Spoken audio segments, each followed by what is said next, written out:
Have you ever felt time slip past you without asking for permission? Think about the universe doing the same holding patterns, letting others fade, guiding matter with a rhythm we barely notice. Imagine the faint pulse of cosmic history running underneath everything. Galaxies drifting, atoms vibrating, light stretching across billions of years. None of it checks a clock, yet everything seems to move as if time were a quiet instruction written into space itself. Follow that thought for a moment. If ideas like that match the pace you enjoy, a like, and subscribe helps others find their way here too. Settle in, and let's explore a simple question with endless depth. Does the universe know what time is? At first, that sounds like a soft, sleepy question, something you might think about in the dark when the room feels a little bigger than usual, but it becomes more serious the longer you hold it. We live inside time. Every breath, every memory, every plan happens within it. Yet, it is not clear whether the universe itself keeps track of any of this. Does it have a real sense of now? Or is time mainly a tool we invented so we do not feel lost? Think for a moment about your own sense of time. Not the digits on a screen, but the feeling. Sometimes it feels late, even when the clock says it is early. Sometimes a minute stretches and will not end. And sometimes an afternoon disappears before you can catch it. Days can vanish. Nights can drag on, even while the hands of the clock barely move. We are taught that time is steady, but our experience quietly says otherwise. Physics supports that quiet doubt. Time is not fixed or uniform. It can bend and slow. It behaves differently depending on where you are, how fast you move, and how strong gravity is around you. Your time right now may not match someone else's time, even if you stand side by side. The watches can agree, but the deeper flow behind them does not have to. That simple fact raises a larger question. If time is not the same everywhere, what does that say about the universe that holds everything? To see why this matters, start with something simple. A clock. It might be a phone screen, a wristwatch, the glowing numbers on a microwave, or a lab timer. All of them break time into equal pieces, seconds, minutes, hours, and show you where you are in that line. But under the surface, they are not measuring time itself. Mechanical clocks track motion, gears turning, a pendulum swinging, hands moving around a dial. Digital clocks count electrical pulses or the tiny vibrations of a crystal. Atomic clocks, our most precise, rely on the rapid, regular vibrations inside atoms. What all these clocks really measure is change, regular, repeatable change. In physics, that is often what time means, the way one state becomes another, the way a system evolves, the way a signal shifts. Time is not a substance you can hold. It is a relationship between before and after, between now and later. This view raises a quiet problem. If time is tied to change, what happens in a place where nothing changes? Imagine floating alone in deep space, far from any star, with no light, no sound, no motion at all.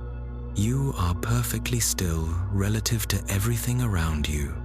How would you know whether a second had passed, or a minute, or an hour? Without movement to notice, and without memory to compare one moment to the next, what is left of time? This is not just a word game. It is a real question in physics. Some would say that time is still passing there, even if nothing marks it. Others would say that without events to separate one moment from another, time loses its usual meaning. It remains in the equations, but disappears from experience. That gap between math and feeling shows how different our everyday sense of time may be from the way the universe handles it. The difference becomes clearer when you look at relativity. Imagine two clocks that are as identical as we can make them. One stays with you on Earth. The other goes on a journey into orbit or on a very fast spacecraft. Later, you bring them back together and compare them. If time were truly the same everywhere, they would match perfectly. In reality, they do not. The clock that moved faster or spent more time away from Earth's gravity has ticked at a slightly different rate. Nothing is wrong with the traveling clock. Time itself has flowed differently for it. This is one of the key ideas in Einstein's theory of relativity, and experiments have confirmed it many times. Time is not absolute. It is not like a rigid ruler stretched across the universe. It is flexible. It depends on speed and gravity. Motion and mass help shape it. This flexibility matters in practical ways. Global positioning systems, or GPS, rely on satellites that orbit Earth. The clocks on those satellites tick at a slightly different rate than clocks on the ground, because the satellites move quickly and sit higher in Earth's gravitational field. Engineers must correct for this difference. If they did not, the positions on your map would drift by kilometers each day. Even small changes in height can change the rate of time. The top of a tall building ages a little faster than the bottom. Your head is, by a tiny amount, older than your feet. You will never feel this, but sensitive clocks can measure it. So when we ask whether the universe knows what time it is, we already see a problem. Even on Earth, there is no single time for everyone. Time does not tick at the same rate in all locations. It does not even feel the same to each person. In physics and in experience, time is not uniform. This leads to a deeper picture. If the flow of time depends on where you are and how you move, it may be better to talk about space-time, the joined fabric of space and time. Einstein's insight was that space and time are not separate things, lined up side by side. They are different aspects of one structure that can bend. Mass and energy curve this fabric. Planets, stars, and galaxies all reshape space-time around them.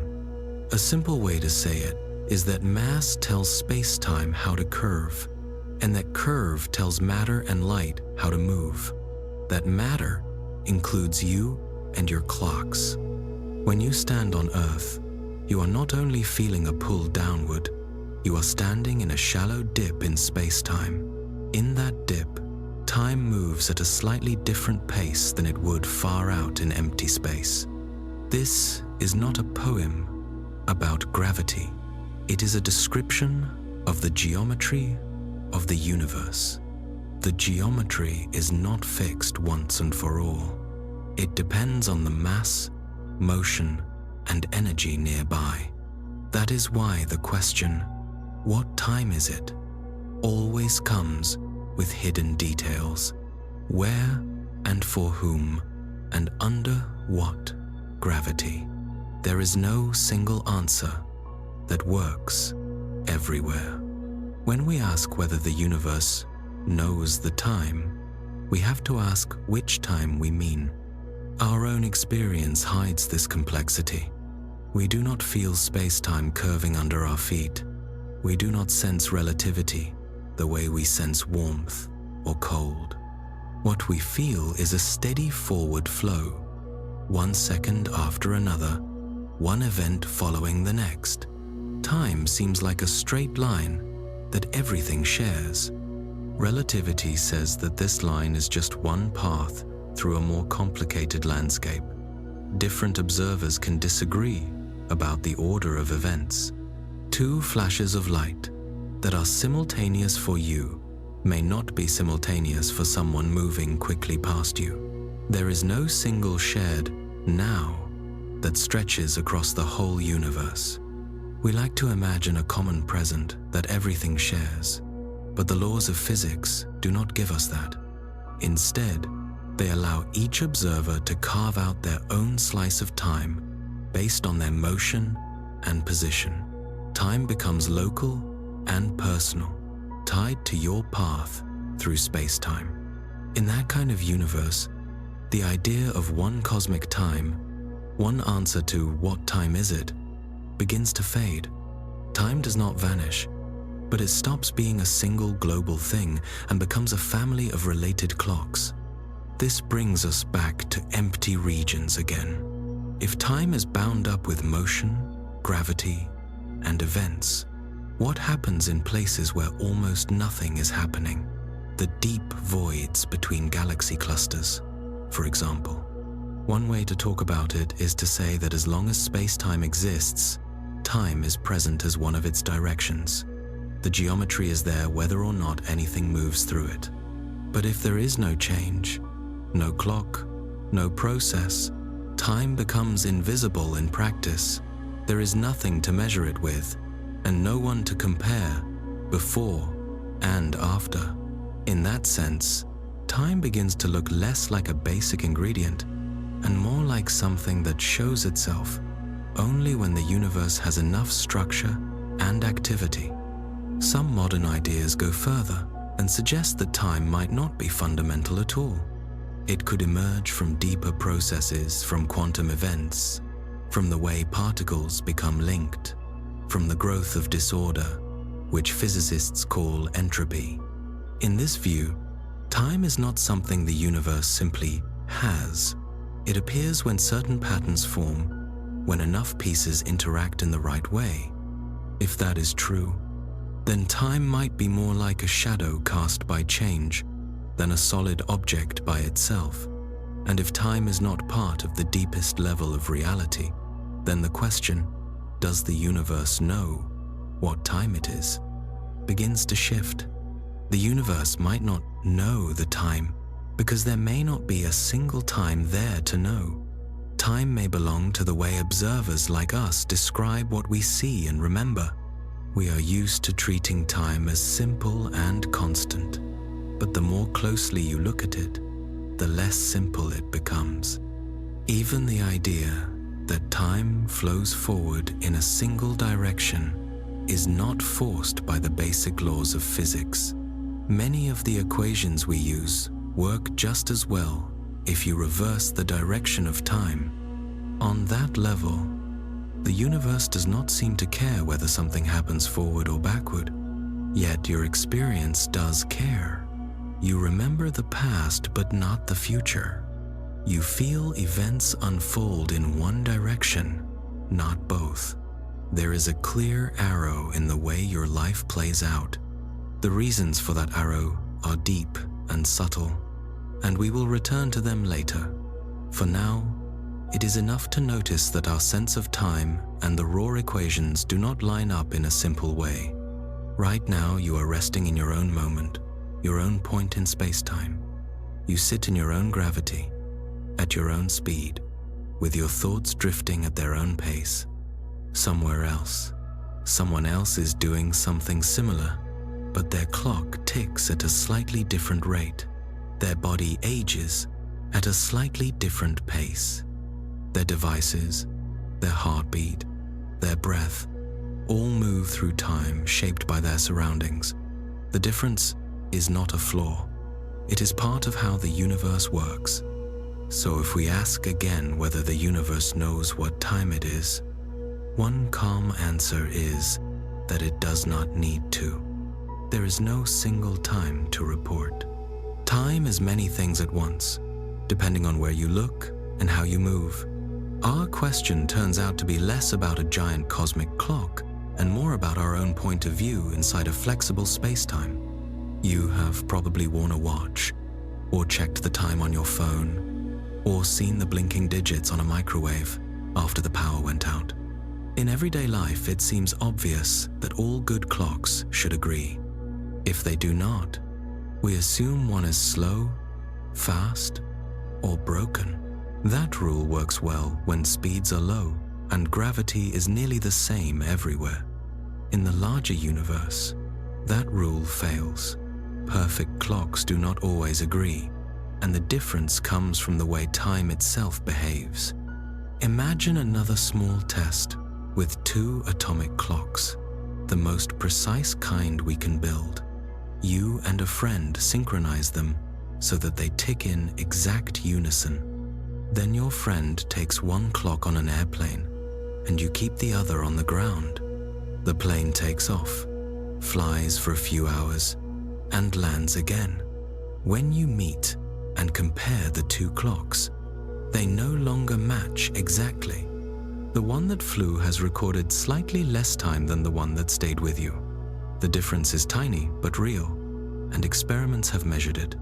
Physicists have repeated versions of this test many times. They have even seen similar differences between highly sensitive clocks placed on mountaintops and those kept at sea level. The change in height alone, the slight shift in gravity between one place and another, is enough to create a measurable difference in time. The rule underneath this is simple, even if the results feel strange. Time does not flow the same way everywhere. It depends on how fast you are moving and how strong the gravitational field is around you. This is relativity in action. Einstein's special relativity tells us that when something moves very fast, especially close to the speed of light, time slows down for it, compared with someone who is standing still. General relativity adds another layer. It says that time also runs more slowly in stronger gravity. Gravity does not just pull on objects, it bends space-time, and time bends along with it. On the surface of Earth, we sit inside a gravitational field. If you move farther from the planet, for example to the height of the International Space Station, you experience a slightly weaker pull. There, all other things being equal, time runs a little faster than it does for someone down on the ground. The difference is tiny, but it is not just an idea. It is measured and used in real systems. The satellites that talk to your phone and tell you where you are depend on it. Without correcting for both motion and gravity, your GPS would slowly drift until it placed you miles from your true position. So the time we live in is not a single continuous river. It is more like many nearby streams, each one flowing at its own pace, shaped by local conditions. Most of the time, those streams run almost in sync, so we treat them as one. But when conditions become extreme, the differences grow large and impossible to ignore.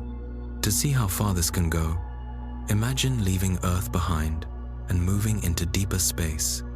Picture an astronaut in orbit around a black hole, staying just outside the event horizon, the boundary beyond which nothing, not even light, can escape. From the astronaut's own point of view, everything feels normal. Their heart beats, their thoughts unfold, their clock ticks as it always has. But to someone watching from far away, the story looks very different. From that distant viewpoint, the astronaut's time appears to slow down more and more. Their movements stretch out. Their signals arrive more slowly. You could watch their clock through a telescope and see it tick once, while yours ticks many times. Their time has become dilated, spread out, relative to yours. If the astronaut were to drift inward and cross the event horizon, the gap between your views would become complete. For them, the fall would continue. For you, their last visible moment would freeze at the edge forever. They would never quite disappear. From your perspective, it would be as if their time had stopped. This is not just a curious story. It tells us something important about reality. There is no universal time running everywhere at once. There is no master clock hanging over the cosmos. There is no single now that stretches across every galaxy, every star, every planet. Your present moment and someone else's are not guaranteed to line up. Even light, which we often treat as a standard reference, does not give us a global time. Its speed in a vacuum is constant, but it still needs time to cross distances. When you look up at the night sky, you never see the stars as they are right now. You see them as they were when their light began its trip. The farther away a star or galaxy is, the older the image you receive. You might be looking at a star that burned out 1 million years ago, while its last light is just reaching you. During the time that light was traveling, your own clock kept ticking. Your life moved forward. Somewhere else, another clock ticked at a slightly different rate, following a different path in space-time. The farther apart events are, the harder it becomes to say what is happening at the same time. The idea of simultaneity, two things happening at once, starts to break down when observers move differently or sit in different gravitational fields. Because of this, physicists talk about something called proper time. Proper time is the time measured along a specific path by a specific observer. It is not meant to be universal. It is local and personal, defined by where you are, how you move, and what gravity is doing around you. In that view, if your wristwatch does not match mine, it is not automatically wrong. It is telling the truth about your path through space-time. Mine is telling the truth about mine. You can think of it like a vast city, where every neighborhood keeps its own slightly different time. You might step over an invisible boundary, and in principle, find yourself a tiny fraction of a second ahead or behind someone standing only a few steps away. In normal life, those shifts are far too small to feel, so we ignore them and treat time as shared. But near neutron stars, inside particle accelerators, and close to black holes, the differences become large, clear, and unavoidable. This picture forces us to rethink the idea of a single timeline, a single history, one shared cosmic clock. The universe does not run on a centralized schedule. It runs on many overlapping ones. When you ask, "What time is it?" the exact question is really, "What time is it here for me?" On large scales, the structure of the universe shows this too. Some regions have experienced more time than others, not because they were born at different moments, but because space-time has behaved differently around them. Parts of the cosmos have aged at different rates. These are not just theoretical claims. Time dilation shows up in experiments. We see it in the slower decay of fast-moving particles in accelerators. We infer it from how light changes frequency as it climbs out of strong gravitational fields. We detect it in the timing of signals from distant objects. Each measurement repeats the same quiet message: time is not the same everywhere. So we are left with a more careful version of our earlier question. Not simply, "What time is it?" but whose time are we talking about? If every clock, every path, every observer carries a slightly different story, then the universe does not have one single story. It has many, woven together by cause and effect, by the exchange of light and matter, by the pull of gravity, but not anchored to one master clock. This may sound unsettling at first, but it also reveals something gentle. Time is flexible. It is adaptable. It belongs to the places and motions that shape it. It moves with you and through you. There is no cosmic supervisor checking all the clocks to be sure they match. The universe cares about relationships, how mass affects motion, how events influence one another, how energy flows more than it cares about a single schedule. You live inside this web of relationships. Your heartbeat, your thoughts, your memories are all formed within your local flow of time. That flow is yours, and no one else's is exactly the same. It might feel strange, but it can also be a source of calm. Your experience of time is not wrong just because it differs from someone else's. It is carved by your position, your motion, your place in gravity. This also hints at something deeper. If time depends on your path, then your future is not a simple line fixed in advance on one shared timeline. Your path can bend, it can stretch, it can slow compared with another path. Just as you sometimes stand at the edge of a new situation and feel your thoughts reach forward while your body stays still, there are regions in the universe where time itself stretches in a literal way. To picture this, imagine standing near something incredibly massive, not just a mountain or a tower, but an object with so much mass packed into such a small space that it strongly curves space-time around it. You do not need glowing colors or special effects to mark it. The math alone tells you it is there. When you bring a clock near such an object, its rate changes. The difference is not an error. It is a built-in feature of space-time. Take a precise clock and set it on Earth's surface.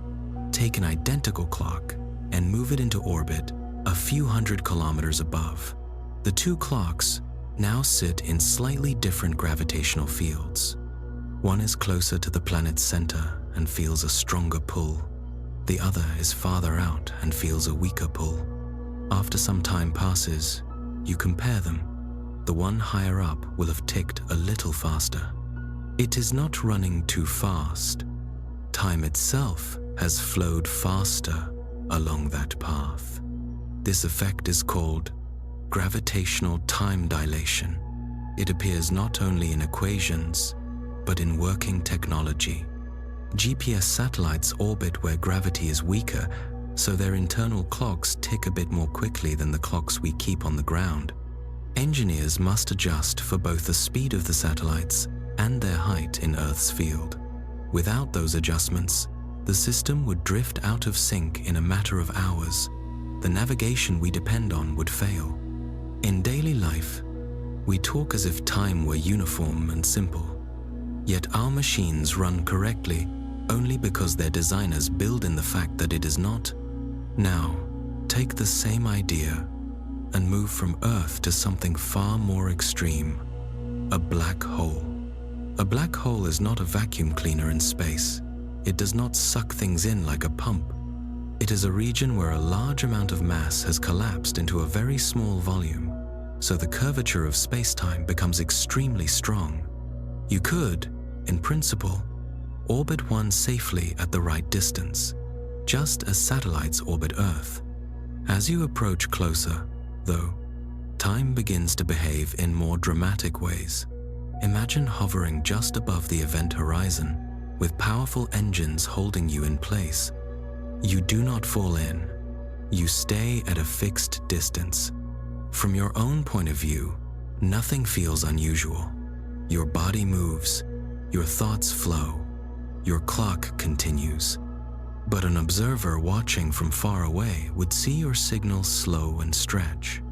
Your clock would appear to tick more and more slowly as you approach the boundary. From that distant view, it could look as if you were almost frozen at the edge, never quite crossing. You would not feel frozen. Inside your own frame, everything would proceed normally. That contrast normal inside, stretched outside is the key. It is not just a trick of vision. It reflects the way space-time itself is shaped. These ideas come straight from Einstein's general relativity and are supported by all the evidence we have so far. The closer you are to a massive object, the slower time passes for you compared with someone farther away. That leads to some striking possibilities. You could spend a short time near a very massive black hole and then travel back out to find that much more time has passed for those who stayed in a weaker gravitational field. Their world would have moved ahead by years, decades, or longer, while your own clock recorded only hours. This is what time dilation means in full. Not just a difference in how time feels, but a physical difference in how much time has passed. Your clock and someone else's do not simply disagree. They trace different histories. Each history is valid within its own frame.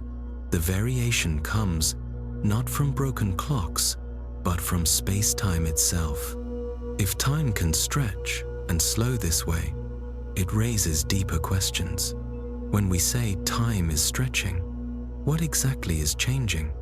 In the language of relativity, time is one axis of space-time, similar in some ways to the directions we move through space. Massive objects do not only bend the paths through space, they also tilt and curve the time direction. Near a black hole, it is not just that you feel pulled inward. Time itself tilts toward the center. Falling in is the natural path. Holding still requires effort and energy, and even that stillness is defined within the curved geometry. The first time many people met this idea was through stories, tales of astronauts who returned to find that centuries have passed, or missions that orbit massive stars to slow their own time. But underneath the fiction is the real physics of relativity. Gravity is not a force in the old sense pulling at a distance. It is the shape of space-time, and that shape guides how time flows. In 1976, for example, scientists launched an experiment called Gravity Probe A. They sent a very precise hydrogen maser clock on a suborbital rocket to a height of about 10,000 kilometers, and then brought it back down. During the flight, they compared its timekeeping to an identical reference clock on Earth. The clock that traveled into weaker gravity ticked slightly faster by an amount that matched the prediction of general relativity to high precision. The difference was small, about 1 part in 10 million, but it was real and measurable. On a larger scale, near the center of our own galaxy lies a supermassive black hole, millions of times more massive than the Sunday. We cannot travel near it, but we can watch how nearby stars move. Their orbits and the way their light shifts tell us that time for those stars is not quite the same as time for us here. The curvature around that central mass shapes their proper time differently. From all these clues, we learn that time is not a universal stage on which events simply happen. It is part of the stage itself, and the stage can change shape. Time depends on the geometry of space-time in each region of the universe, and that geometry is dynamic. It bends and flexes when mass moves, when energy flows, when structures form and collapse. Time is not just something we move through, it is something that responds. We can even see this in the way light travels around massive objects. When light from a distant galaxy passes near a heavy cluster of galaxies on its way to us, the path of that light bends. We call this gravitational lensing. The image can be stretched, distorted, or multiplied, but it is not only space that is bent in this process. Time is bent as well. The light can take longer paths, passing through deeper gravitational wells, arriving at slightly different times. The time stamped into that light when it left its source is reshaped by the journey. Put together, these pieces give us a clearer picture. Time is not an absolute measure that exists the same way everywhere. It is a local quantity. It depends on your path, your environment, your closeness to mass and energy. Because of that, a moment is not the same for all observers. When you sit quietly and breathe, your moment is defined by your own proper time. For someone racing past you in a fast ship, or resting on a high mountain, or orbiting in space, their moment is slightly different. Their second is not your second. For most purposes in daily life, these differences are tiny and can be ignored. But for understanding the universe, they matter. They tell us that a single global now does not exist. The universe does not carry one master clock. It carries billions of clocks, each moving in its own way. When time stretches under the influence of gravity or motion, nothing is breaking. The fabric of reality is behaving exactly as the equations say it should. And that picture becomes even more important when we start to think about the very early universe. Right after the Big Bang, the universe was extremely hot, dense, and expanding very fast.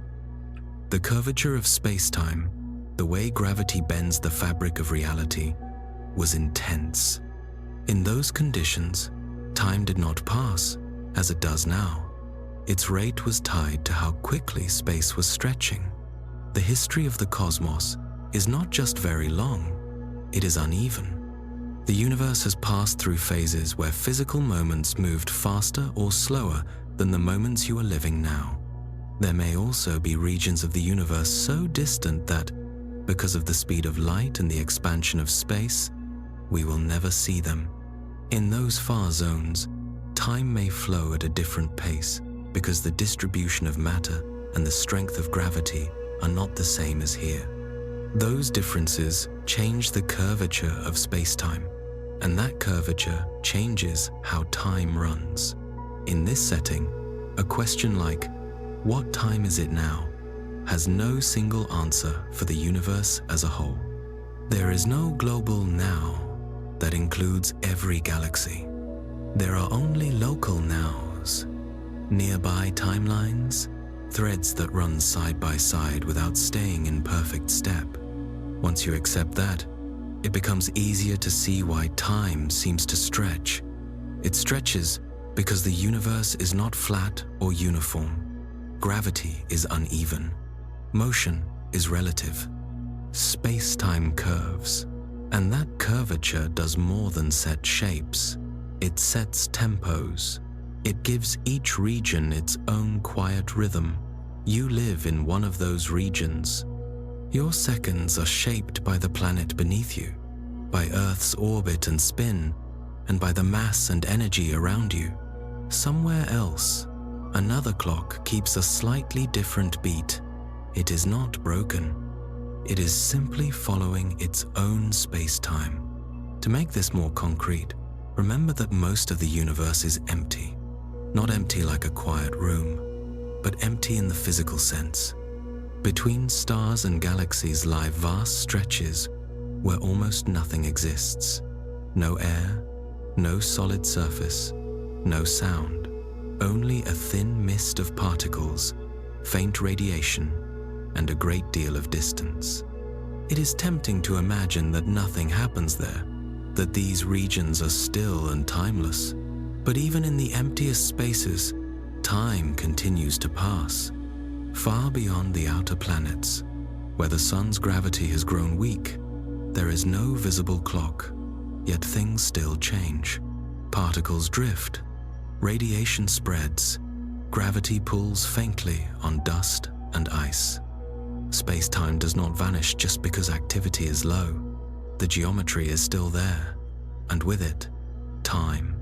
If you sent a spacecraft into that darkness and let it drift, its onboard clock would keep ticking.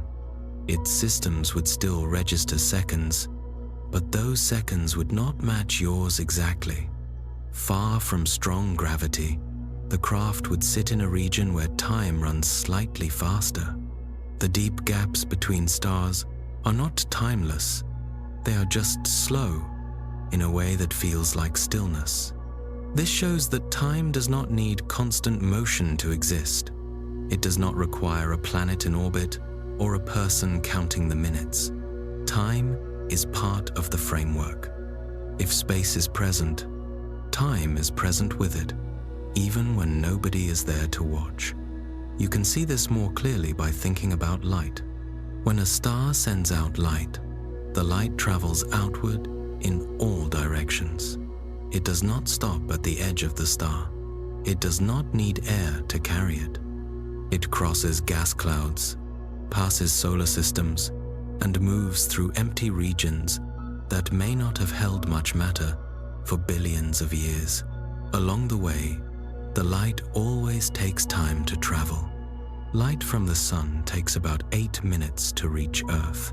Light from the nearest star beyond the sun takes more than 4 years. Light from the edge of the observable universe has been traveling for over 13 billion years before it reaches us.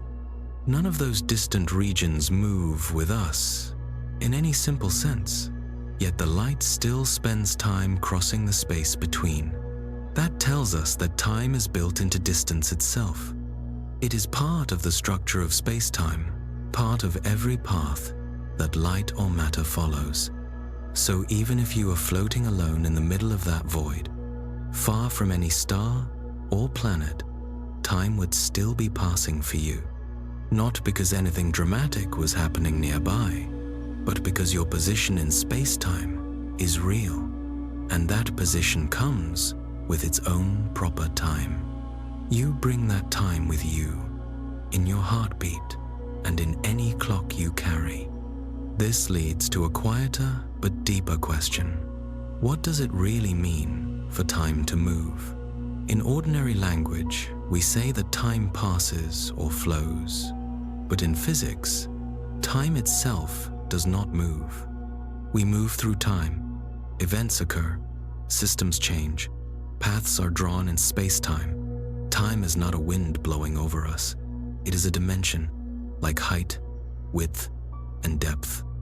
Like those directions, it has order, a sense of before and after, but not motion on its own. So, in the space between stars, where very few events are happening, at least none we can easily detect, it may feel as if nothing is going on. From the point of view of relativity, though, time is still part of the grid. It still lays out possible futures. It still provides a structure that allows motion and change to start again the moment something stirs. And sometimes, something does stir. Interstellar space is not perfectly empty. Thin clouds of hydrogen drift through the void. A few atoms here and there are spread over huge distances. Sometimes a high-energy particle born in a supernova or near a black hole races through at almost the speed of light. These particles also obey time. They decay after a characteristic interval. They scatter when they strike other particles or fields. They carry energy that can be absorbed or changed. The faint glow left from the Big Bang, called the cosmic microwave background, also carries a record of time. Over billions of years, that radiation has been stretched and cooled by the expansion of the universe.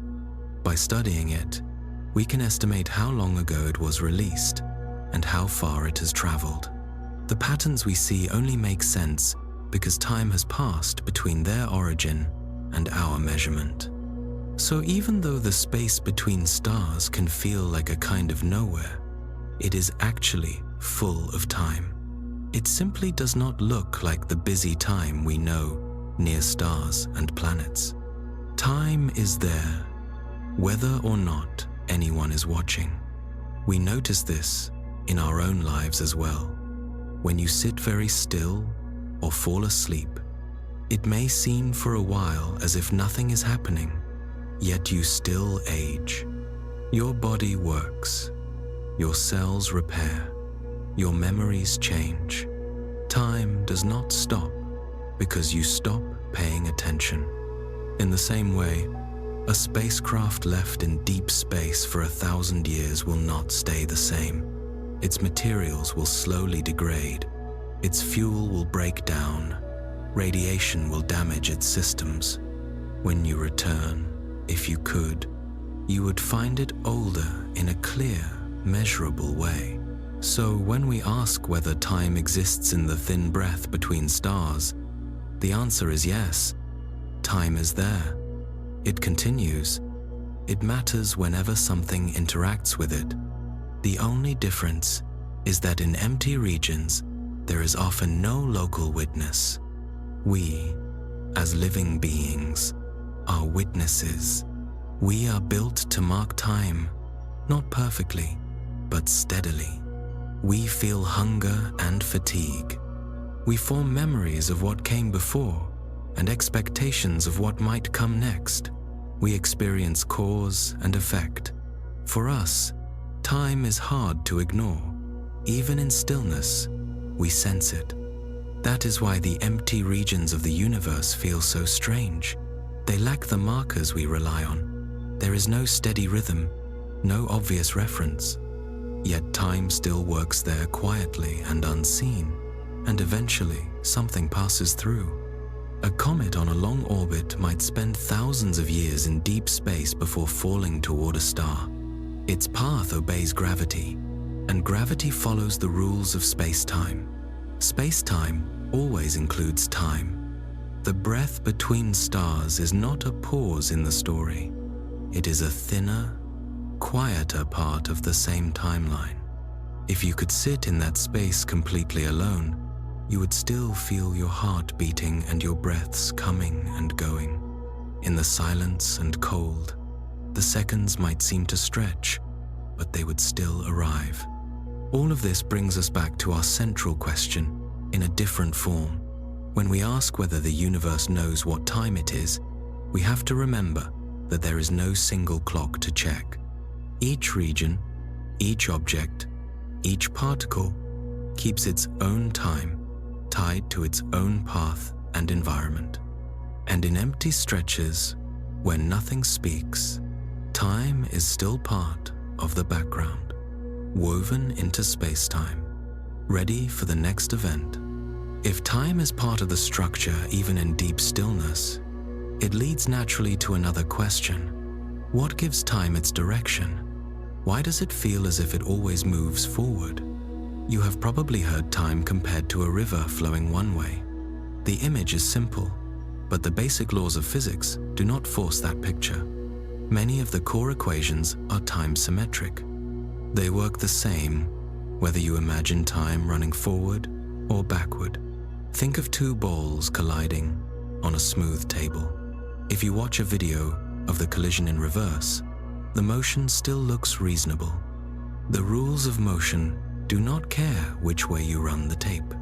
So if the laws allow time to run either way, why do we experience only one direction? The answer begins with entropy. Entropy is often described as a measure of disorder. More precisely, it counts how many microscopic arrangements can produce the same large-scale state. A box of gas molecules moving randomly has high entropy because there are many ways to arrange the molecules and still have a uniform gas. The same molecules lined up neatly have lower entropy. A broken egg spread across a floor has higher entropy than an egg whole in its shell. In a closed system, entropy tends to increase over time. This tendency is called the second law of thermodynamics, and is one of the few truly one-way processes in nature. Systems move from low entropy states to higher ones, from more ordered patterns to more disordered ones. This does not happen because disorder is stronger, but because there are many more disordered states available. The odds favor spreading out. That tilt in the odds is what gives us an arrow of time. So even though the basic equations do not care which way time flows, the starting conditions of our universe do. The early universe seems to have begun in a state of very low entropy, with matter and energy arranged in a special way that left a lot of room for entropy to grow. That beginning sets a direction. It gives us a sense of before and after. When you drop a glass, it shatters. You never see the pieces leap back together because that would require an unbelievably unlikely coordination of countless tiny motions. The laws allow it in principle, but in practice, it is so rare that we do not expect to see it. Time, as we live it, has a direction because entropy tends to increase. It is not mainly about clocks and calendars. It is about how systems spread out, share energy, and move toward more probable arrangements. Even this arrow is not a global command. It is the direction we see from inside the universe, from our place within its history. If you picture the universe as a whole, it is better not to imagine a single river of time. Instead, think of a vast web. That web is filled with particles, fields, and forces. Each thread is shaped by motion, gravity, and the curvature of space-time. Threads can run side by side, twist together, or stretch apart. Each one carries its own sense of time, its own chain of events, its own rise in entropy. The web does not need one global direction or a single shared clock. Each local system follows its own timeline and its own increase in entropy. What gives us the sense of a unified direction in time is that most systems around us behave in roughly the same way. They move from order toward disorder, from what we call past into what we call future, from low entropy to higher entropy. The details differ, but the trend is shared, so it feels like everything is moving together. But there are places, especially in the quantum world, where this picture starts to blur. Small systems can evolve in ways that do not fit neatly into our everyday story of before and after. Under certain conditions, particles can become entangled. The state of one particle is then linked to the state of another, even if they are far apart. When you measure one, you immediately learn something about the other. It can look as if the choice you just made in one place has instantly reached across space. This does not mean that information travels faster than light. It means both particles were always part of the same larger process. Their outcomes were connected from the start. In that situation, it is harder to talk about a simple sequence of separate events. Time there behaves less like a single line and more like a web of relations. Even on larger scales, the river image breaks down. Galaxies do not all age at the same rate. Regions of space-time with different gravitational fields and different motions experience time differently. Gravity bends space-time, and that bending includes the time direction. Some parts of the universe move through their histories faster, others more slowly. The current of time has slow pools and fast streams that depend on local conditions. Because of this, many physicists now treat time less like a substance that flows and more like a geometric property of the universe. Time is something that stretches between events, a coordinate that helps locate them. In this view, it is one of 4 coordinates in space-time. Space provides 3 directions. Time adds a 4th. Together, they tell you not only where you are, but when you are. Seen this way, time is less like a river running past you and more like part of the terrain. It is a structure you move through, speed up, and your own clock slows compared with someone who stays still. Drop into a deeper gravitational well, and your clock slows again.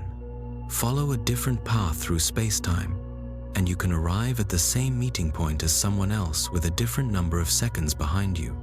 The simple river picture tries to compress all of that into one smooth current, but reality follows a fabric, not a single line. None of this means that time is an illusion. It means that our personal experience of it is shaped by our bodies, our brains, and the particular corner of space-time we inhabit.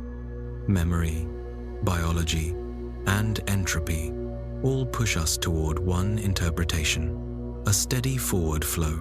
Underneath that, the structure of time is more flexible than it appears. If time is a dimension of space-time, then in many models, the past and future both exist in the same overall structure, the way every town on a map exists, even if you are not currently standing there.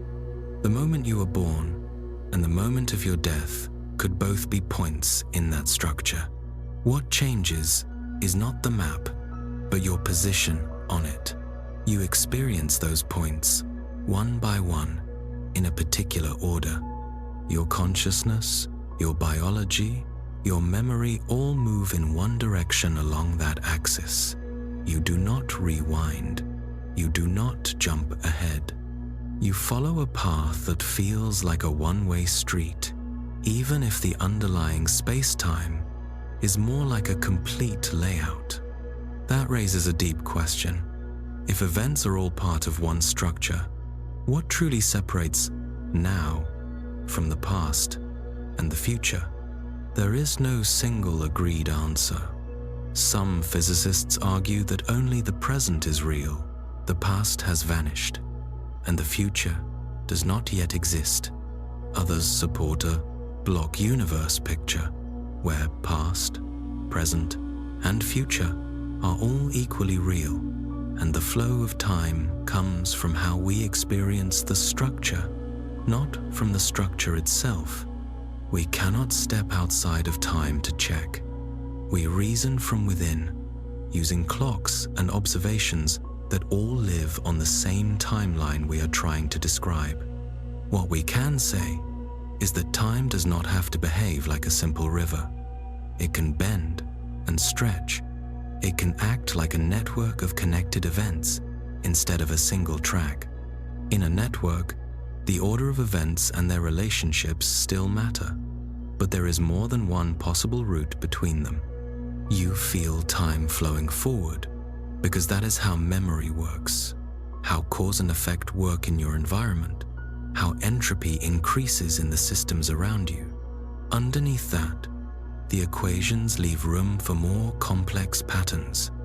This does not change your everyday sense of time, but it adds context. You are not just drifting down one universal stream. You are walking along a single strand in a much larger web.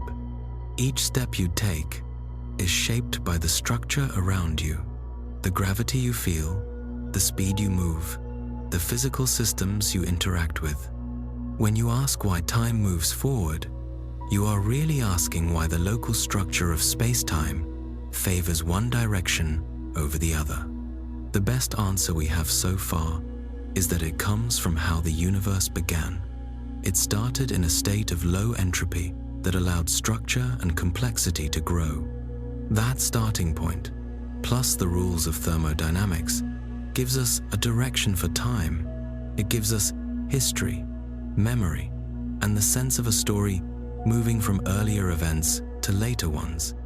But in principle, there could be regions of the cosmos where conditions are arranged very differently, so that processes look as if they are running backward from our point of view. The math does not forbid this. It simply makes it unusual.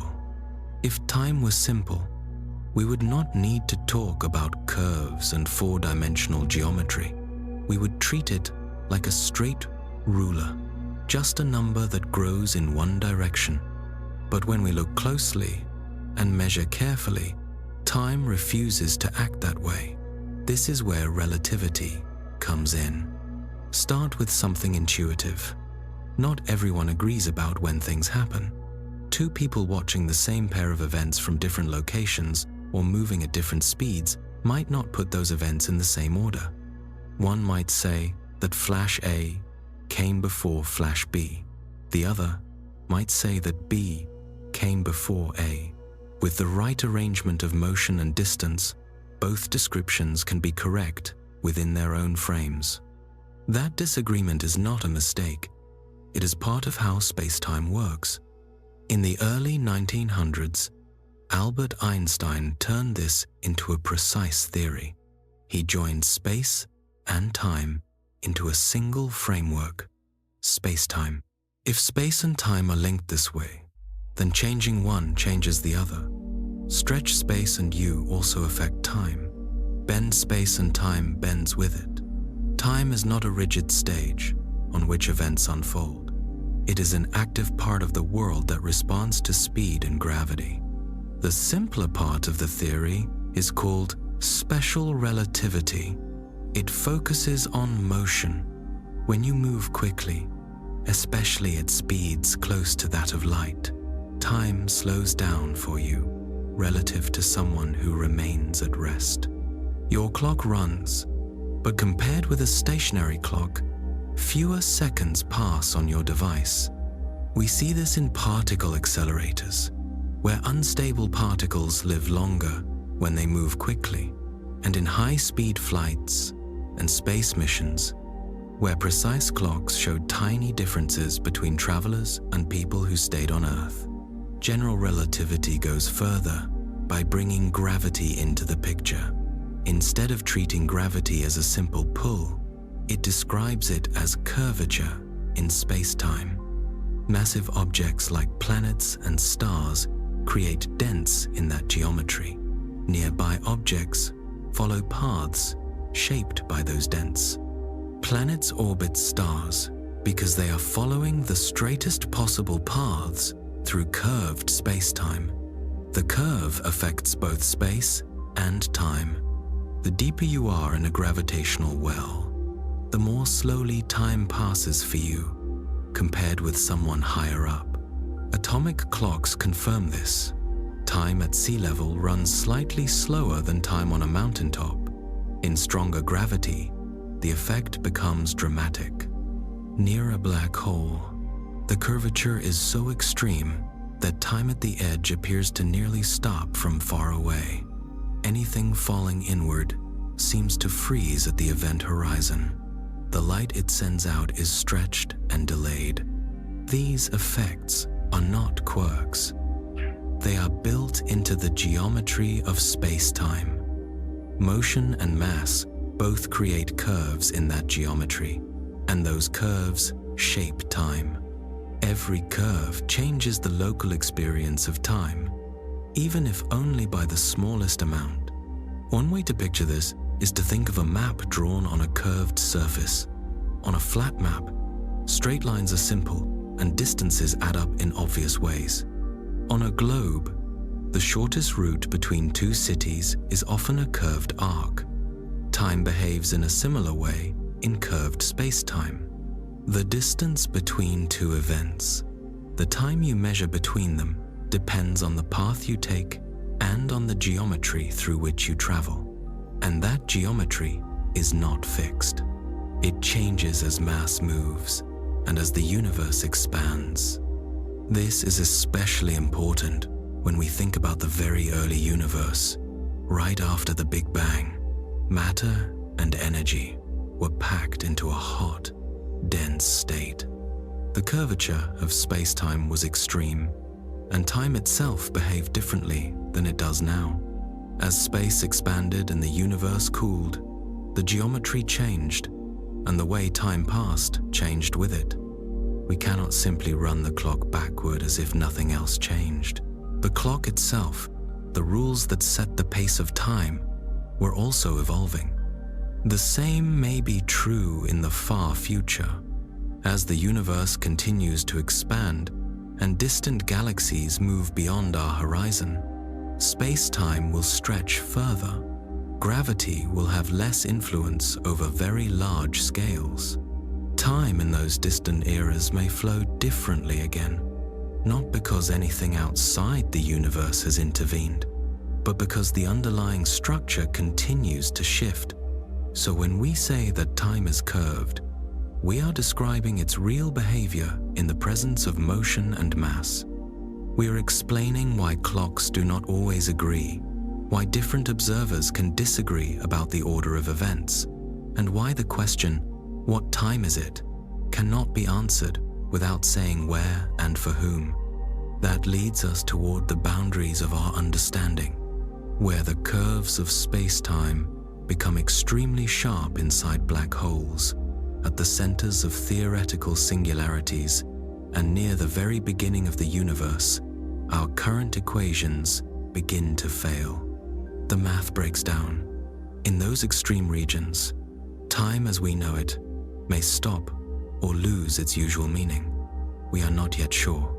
You can trace time backward using many kinds of records: personal memories, written history, tree rings, ice cores, layers of rock, the motion of planets, the decay of radioactive atoms.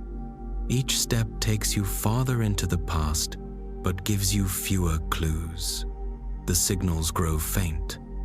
Still, the timeline holds together well enough that physics can continue to rewind beyond human and even planetary history. If you keep going, you reach an era where you are no longer just studying old events. You are approaching the limits of time itself. Not because we have run out of data, but because we run into a deeper question. Did time have a beginning at all? Our minds are used to every event having a before. A falling tree used to be standing. A star that explodes once was stable. We carry that pattern into our questions and ask, what came before time? The honest answer may be that the question does not quite fit. Our thinking is built around cause and effect, around sequences that unfold in time. We use that structure for every thought we have. When we turn it back on time itself, it may no longer apply in the simple way we expect. When you ask what came before time, you are using a time-based word, before, to talk about a situation where time itself may not have existed.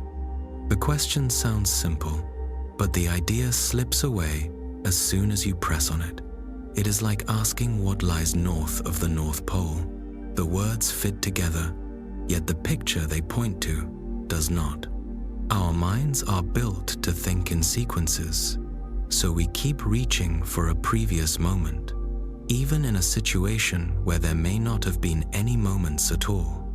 According to our best models, the universe is about 13.8 billion years old. That age does not come from a single guess. It comes from several clues that agree with one another. We measure how quickly galaxies are moving apart and run that motion backward. We study the faint microwave glow that fills the sky, the leftover light from the early universe, and see how much it has cooled and stretched. We compare the amounts of light elements such as hydrogen and helium with what our equations predict for a very hot, dense beginning. All of these signs point to a time when everything in the observable universe was packed into a much smaller, hotter, simpler state.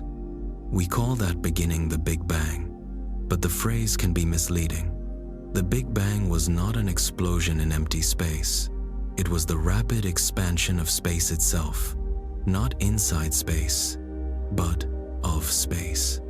There was no outside waiting for it. Every point that exists now was once part of a much tighter region. As that region expanded, distances increased, temperatures dropped, and the structures we know began to form.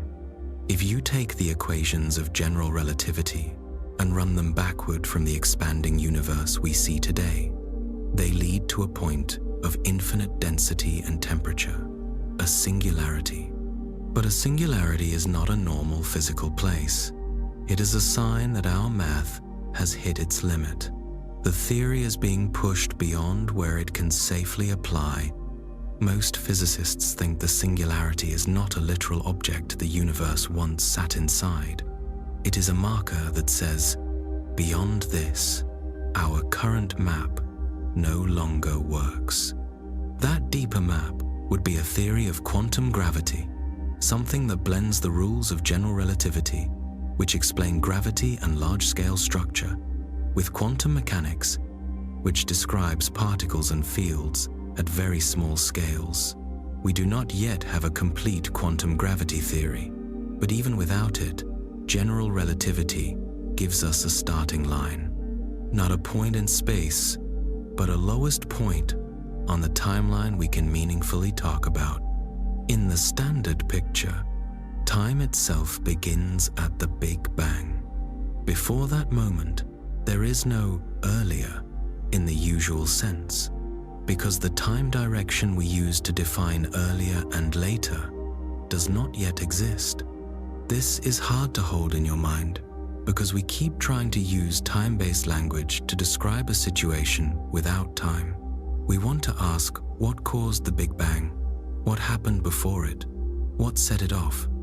If time began there, causality as we know it does not extend further back. The chain of events ends, not because something is hidden from us, but because back stops being a meaningful direction. Some ideas try to soften that sharp edge or move it. One picture is that time, like space, could be curved, so the beginning is less like a wall and more like reaching the South Pole. You can go so far, but there is no further south. Others suggest that time is not basic at all, but emergent, a large-scale property that appears only when the universe has enough structure.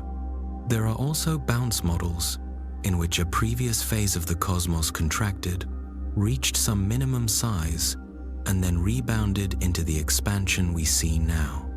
In those ideas, there may be a before, but it may look nothing like our universe, and may not have time that behaves like ours.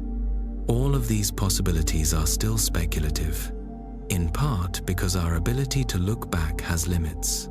We cannot directly observe the very first fraction of a second. The earliest light we can see comes from the cosmic microwave background, released when the universe was a few 100,000 years old. Before that, the cosmos was so hot and dense that light could not travel freely. Photons scattered off charged particles, and no clear signal could escape. We can model earlier eras with physics, but as we approach the Big Bang, our equations become less reliable. We are working near, and perhaps beyond, the edge of what general relativity can safely describe. Whatever the correct theory turns out to be, it will have to explain how time behaves at those earliest moments.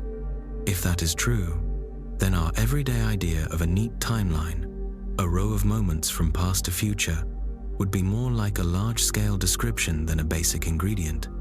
Asking where time begins would be less about a single instant and more about the conditions that allow this pattern to appear.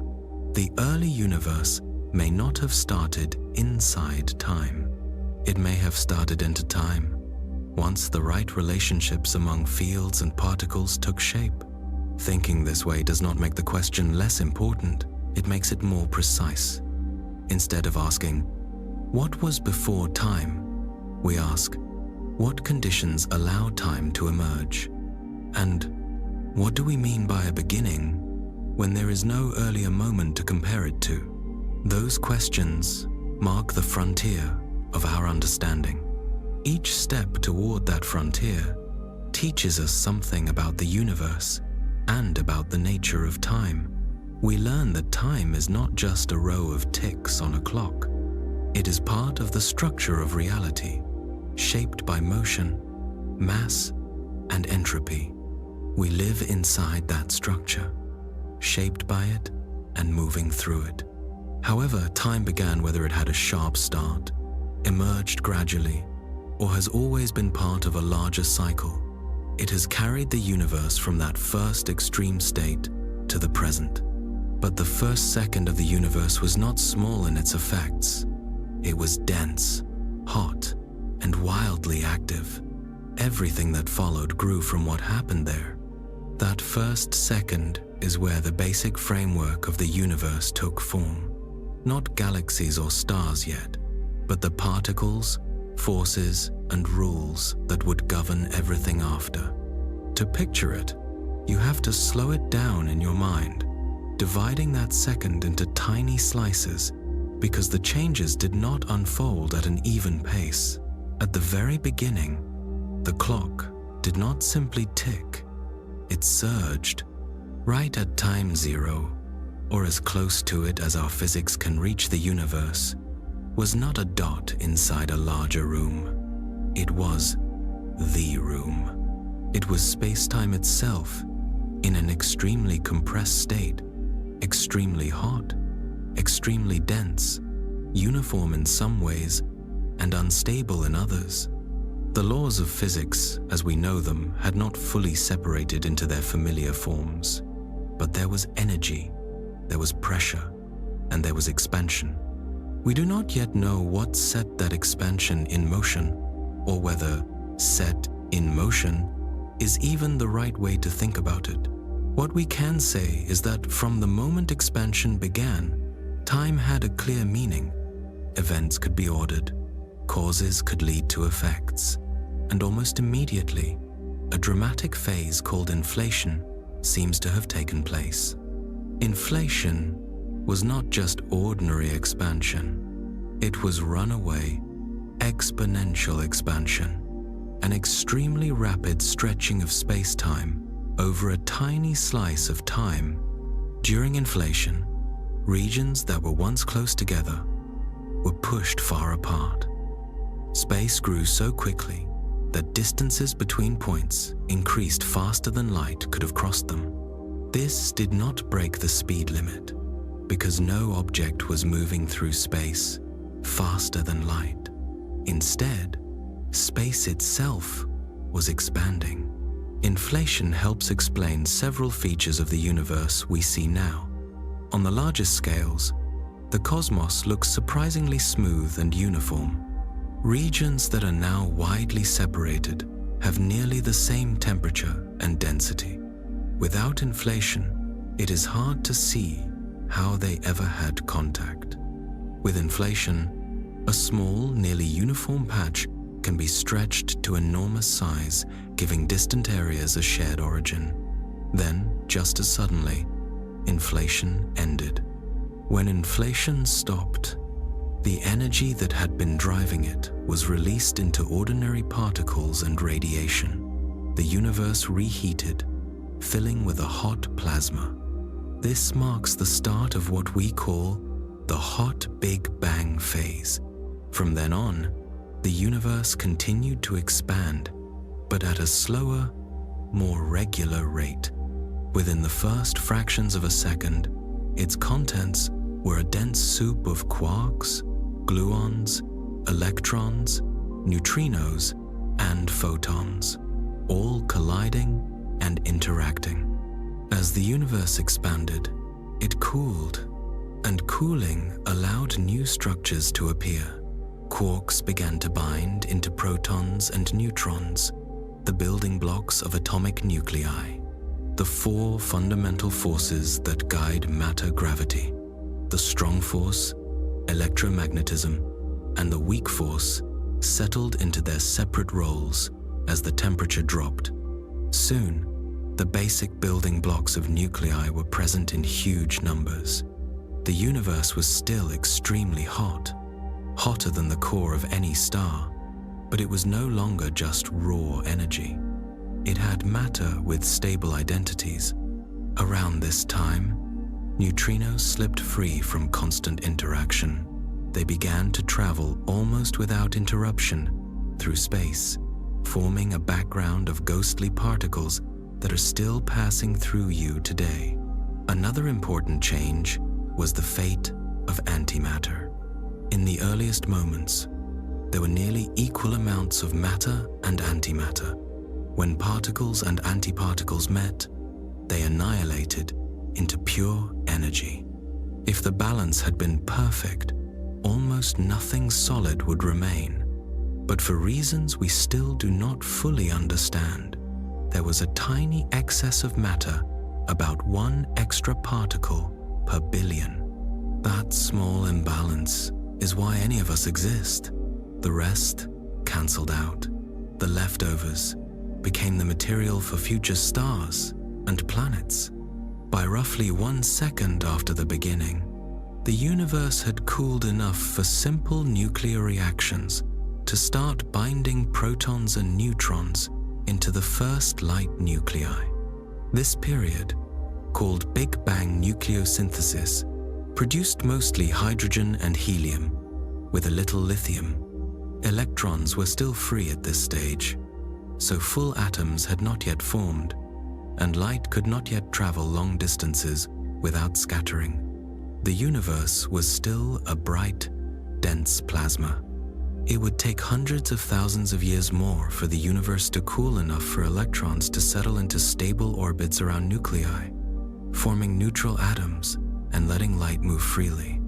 That later era gave rise to the cosmic microwave background we see today, but the essential groundwork was already in place within that first second. The total amount of ordinary matter was fixed. The basic mix of elements was set. The imbalance between matter and antimatter had been decided. The rules governing how particles move and interact were established. We cannot watch that first second directly, but we can reconstruct it using physics. Particle accelerators recreate, for very brief moments, the energies that filled the young universe. Computer models simulate how a hot, dense plasma would cool and clump. Measurements of the cosmic microwave background and the large-scale pattern of galaxies act as fossils of early conditions. Together, they point back to a universe that was once very small, very hot, very dense, and changing with extraordinary speed. The first second did not contain galaxies or stars, but it contained enough for everything that came later. Enough matter to build worlds, enough structure in the density to seed future clusters and voids, enough difference between energy and emptiness to let time and change proceed. As the universe expanded and cooled, that brief, intense moment never repeated, but its results remain. The present-day ratios of hydrogen and helium, the sea of relic neutrinos, and the tiny variations in temperature across the sky are all quiet fingerprints of that time, still written into the universe we observe. We can look forward again, not only into the long cooling that followed the first second, but toward another question that keeps returning. If the universe had a first moment, could it also have a last one? And if there is such an ending, what would it be like? So far, we have talked about how time behaves, how it stretches, how gravity and motion shape it, and how it might have begun. But none of that, by itself, answers something more basic and more personal. Why does time move in one direction for us? You remember yesterday but not tomorrow. You age in one direction. You see causes come before effects. A glass can fall, shatter, and scatter across the floor, but you never expect to see the pieces hop back up into your hand. You walk into a room, and you do not suddenly find yourself back in bed on a different day. These are not just habits. They are steady, reliable features of experience. This one-way quality is what people call the arrow of time. The puzzle is that the core laws of physics do not insist on this arrow. Almost all of them are time symmetric. If you take many of the basic equations and run them forward, you get one story. If you reverse the direction of time in the math, you still get a valid story. Newton's laws work either way. Maxwell's equations for electromagnetism work either way. Even many forms of quantum mechanics are happy if you flip the sign of time. On paper, going backward is allowed. In life, it never happens. We feel time as irreversible. That mismatch between symmetric equations and asymmetric experience is one of the central questions in modern physics. The most widely accepted answer comes from thermodynamics, and from one idea in particular, entropy. In a closed system, entropy tends to increase. Entropy is often called a measure of disorder, but it is more precise to say it counts how many different microscopic arrangements give you the same overall state. A neat stack of papers has low entropy because there are not many ways to arrange it and still have it look neat. The same pages scattered all over a desk have high entropy because there are many ways to be messy. The rule is statistical, not moral. There is no force pushing systems toward mess. There are simply more disordered states than ordered ones. So when you disturb a system and let it evolve, it is far more likely to end up in one of the many high entropy states than in one of the few low entropy states. A pile of sand grains is easier to scatter than to build into a perfect pyramid. Molecules of air in a room are far more likely to spread out than to gather in one corner. You never see them all huddle in a tiny patch of space, not because the laws forbid it, but because the odds are unimaginably small. This is what gives time a practical direction. Eggs break, but do not unbreak. Ice cubes melt in warm water, but do not refreeze themselves. Your memories form in one order and do not play backward. Every natural process that runs without careful outside control tends to increase total entropy. That is the second law of thermodynamics, and it is one of the most reliable patterns we know. But it raises a second, deeper question. If entropy is always increasing, then it must have been lower in the past. That is true in your kitchen and in your body, but also in the solar system and in the universe as a whole. So why was the early universe in such a low entropy state? That low starting point is the true source of the arrow of time. The universe began very hot and very dense, but also surprisingly smooth and uniform on large scales.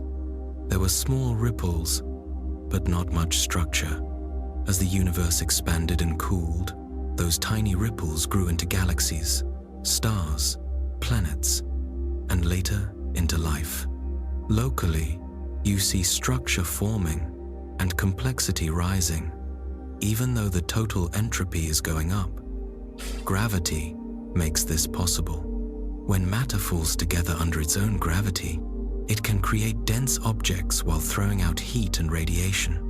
The overall disorder increases even as pockets of order grow.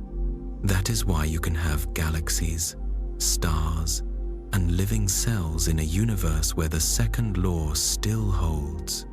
The mystery is why the universe started in such a special, low entropy condition instead of in a more random, high entropy state. No one has a complete answer yet. You can imagine a universe that began in rough equilibrium, already disordered and spread out. In such a universe, there would be no clear direction of time, no simple slope for entropy to climb. Instead, our universe began far from equilibrium, with room to move, to settle, to form structure. That room is what we experience as the arrow of time. Time seems to flow because the universe has somewhere to go, from less probable states to more probable ones. This arrow seems to point the same way nearly everywhere we can see. On large scales, galaxies drift apart, radiation spreads out, stars burn their fuel and do not unburn it. Entropy increases. But there are regions where our usual pictures of time become harder to apply. Inside black holes, for example, entropy still appears to rise, but information is hidden behind an event horizon. From outside, we cannot watch the details. Near singularities, time is so strongly curved that our usual ideas about sequence begin to fail. We think the arrow still holds, but it is hard to describe exactly how. Quantum mechanics adds another layer of subtlety. In some interpretations of quantum theory, time does not flow in the usual way. The wave function of a system evolves smoothly and reversibly according to a time-symmetric equation. All the possible outcomes of a measurement are present as overlapping possibilities. Only when the system interacts with its environment or when an observation is made, do we see one definite result. Different interpretations disagree about what counts as a measurement and what really happens to the other possibilities. Some say the wave function collapses. Others suggest that all outcomes continue in separate branches of reality.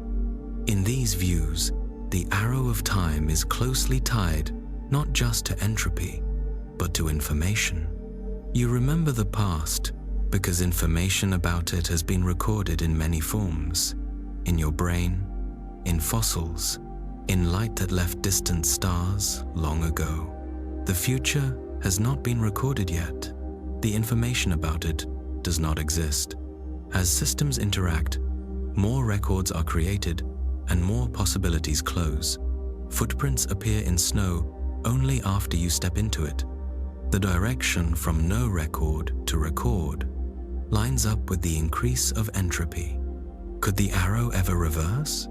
In principle, if you could arrange a system in a perfectly special, very unlikely state, you could watch entropy decrease for a while. But such a system would have to be carefully prepared and kept almost completely isolated from everything else. The slightest contact with the wider universe would drag it back into the normal trend of rising entropy. Some speculative cosmological models imagine a universe that expands, then stops and begins to contract again. In those models, people once wondered whether the arrow of time might flip during contraction. Most studies suggest it would not. Entropy would keep increasing even as space shrank. The arrow would still point the same way. The more common picture today is that the universe will keep expanding. If that happens, entropy will continue to rise.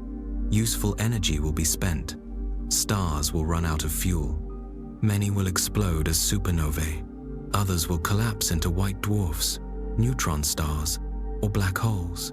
Over unimaginably long times, the bright phase of the cosmos will fade. Galaxies will dim. Star formation will slow and stop. Yet even that is not the final stage. The remnants themselves will continue to lose energy. White dwarfs will cool. Neutron stars may slowly radiate. Black holes will slowly evaporate through a process called Hawking radiation, shedding particles over timescales so long that our usual numbers feel weak beside them. The larger the black hole, the longer it takes, but given enough time, even the giants will disappear. What remains after that, in the standard heat-death picture, is a thin, cold soup of low-energy particles and radiation spread across a vast, expanding space. The entropy is high. There are no temperature differences left to drive engines or build structure. There is no fuel left for new stars. There are almost no processes that can form new memories. Change has slowed to a whisper. Time has not stopped, but there is little left for it to do. We sometimes call that the end of the universe, but it is not a single event. It is a long, slow drift. The arrow of time still points from lower to higher entropy, but the slope has mostly been climbed. There are very few new states left to reach that are meaningfully different. From our point of view, the universe has become quiet. This picture can feel stark. A universe with no sharp finale, only a gradual fading of structure and light. But it is also the natural outcome of the rules we see at work today. A system that began far from equilibrium has had time to evolve, to make stars, planets, chemistry, and life, and then to smooth itself out. Entropy is not just about decay. It is about evolution in a broad, physical sense. Along the way, entropy makes patterns possible. It allows temporary pockets of order as long as they increase disorder somewhere else. Your body is one of those pockets. Every breath you take, every heartbeat, every thought increases the total entropy of your surroundings. You take in low entropy energy in the form of food, and sunlight. You release higher entropy heat and waste back into the environment. You are more ordered than the matter you started as, but the world around you becomes less ordered to compensate. The same is true for stars and galaxies. When a star forms from a cloud of gas, the gas becomes more clumped and structured, which looks like a decrease in entropy locally. But the process also produces radiation and turbulence and heat that spread into space and raise the total entropy. The second law is still satisfied. The universe does not move from order to disorder in a straight, simple way. It moves from low entropy to high, and that journey includes spirals, crystals, storms, oceans, forests, and mines. Those structures are not violations of thermodynamics. They are efficient ways for energy to spread out. Life, in particular, is very good at turning concentrated energy into diffuse heat. In that sense, living systems work with the second law, not against it. They ride the arrow of time, and that makes the long slope from the early, smooth universe to the distant, quiet future feel less like failure and more like a complete story, one that includes every pattern, every memory, every rise and fall. Entropy is one way of telling how far the universe has traveled. From its original simplicity, the higher the entropy, the farther we are from that smooth beginning. And entropy keeps climbing. As it rises, the number of possible changes left for the universe slowly shrinks. One day, there will be very little left that can still happen in a meaningful way. But that day is not close. Right now, stars still burn, planets still move, clocks still tick, and thought still unfolds. We also know, in broad strokes, where that arrow points. It leads toward balance, toward a state where temperatures even out and there are no big differences left to drive change. When that happens, the fade will be complete. The universe may not be totally silent. Particles will still exist. Some will still move.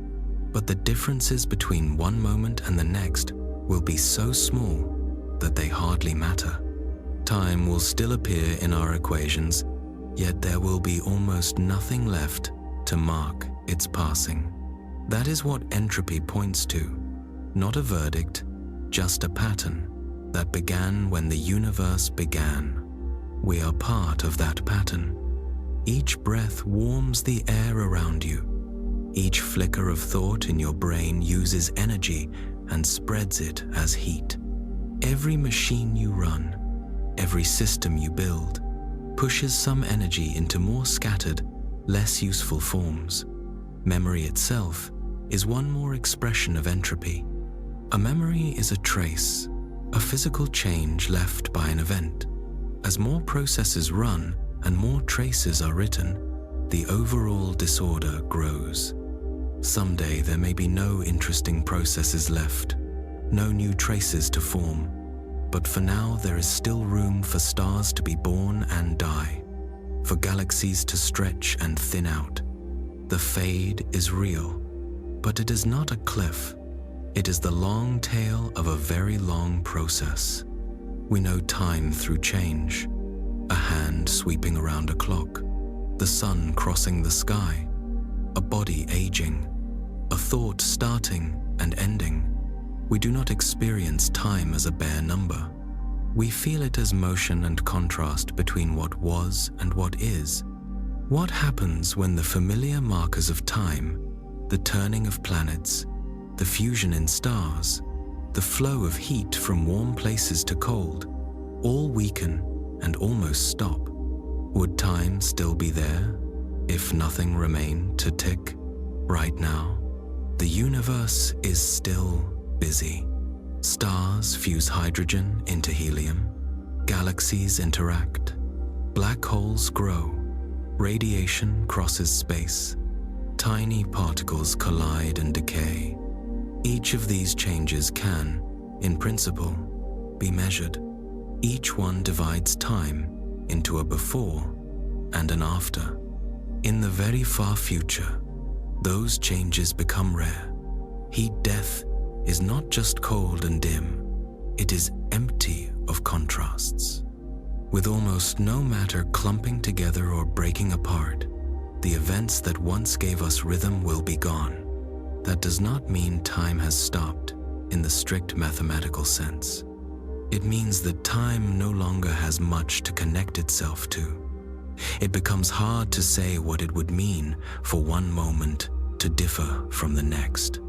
We often think of time as a clear river that flows by while events happen inside it. In modern physics, especially in relativity, that picture is too simple. Time is not a passive stage. It is tied to relations between events. In general relativity, you do not have a single absolute time. You have space-time, a structure in which time and space are linked and shaped by matter and energy. Clocks do not tick together by default. Each one measures time along its own path, depending on speed and gravity. In quantum mechanics, the picture shifts again. In some approaches, time does not appear as a basic object at all. Instead, the system evolves relative to parts of itself. Time is the parameter we use when we compare changes in one part of a system to changes in another.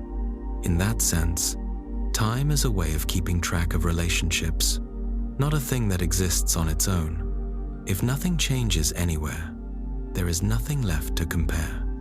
No before, no after, no ticks at all. This leads to a strange conclusion. In a perfectly static universe, time might still exist as a coordinate in an equation, but it would have no physical role. Imagine a room that is absolutely frozen. No atoms move, no electrons jump between levels. There is no light, no warmth, no sound, no memory. You could claim that time is passing, but there would be no observation to support that claim. Without change, there is no experiment you could run that would show time passing. In that sense, time would be empty.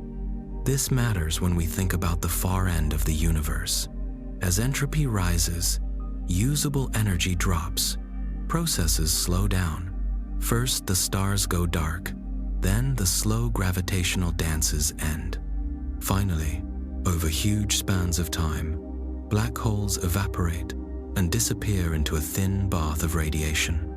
After that, what remains? A nearly uniform sea of very low energy particles and photons spread through an ever-expanding space. If nothing new forms and almost no interactions take place, there is nothing left to tell time by. You can still draw a line labeled with times in a model, but there are no clocks left in the universe, no cycles, no repeating events. Time becomes something you can write in a formula, but not experience. This is what some physicists mean when they say time could end. They do not mean the universe hits a sudden wall. They mean time loses its role as a useful concept, because there is nothing left for it to organize. To think about this, it helps to talk about tickers. A ticker is any process that can count: a swinging pendulum, a vibrating crystal, a radioactive atom that has a certain chance of decaying each second. When you use a clock, you are comparing changes in the clock with changes in the world. But if all the tickers are gone, time does not halt in the equations. It simply becomes unreachable. This is the deepest version of heat death. Not just a universe that is cold and mostly still, but one that is effectively without events. A universe where, for all practical purposes, time does not tick because there is nothing left to mark. Does that make time subjective? Not in the sense of being imaginary. The universe would still have a history. The pattern of space-time would still exist. But your experience of time, your sense of now and sequence, depends on processes. Without them, time is invisible. Right now, we are far from that state. We are still surrounded by tickers. Earth turns. The moon pulls at the oceans. Stars shine. Galaxies drift. Inside your body, ions move. Neurons fire. Molecules bind and unbind. That is why time feels real and solid. With that in mind, we can ask another question.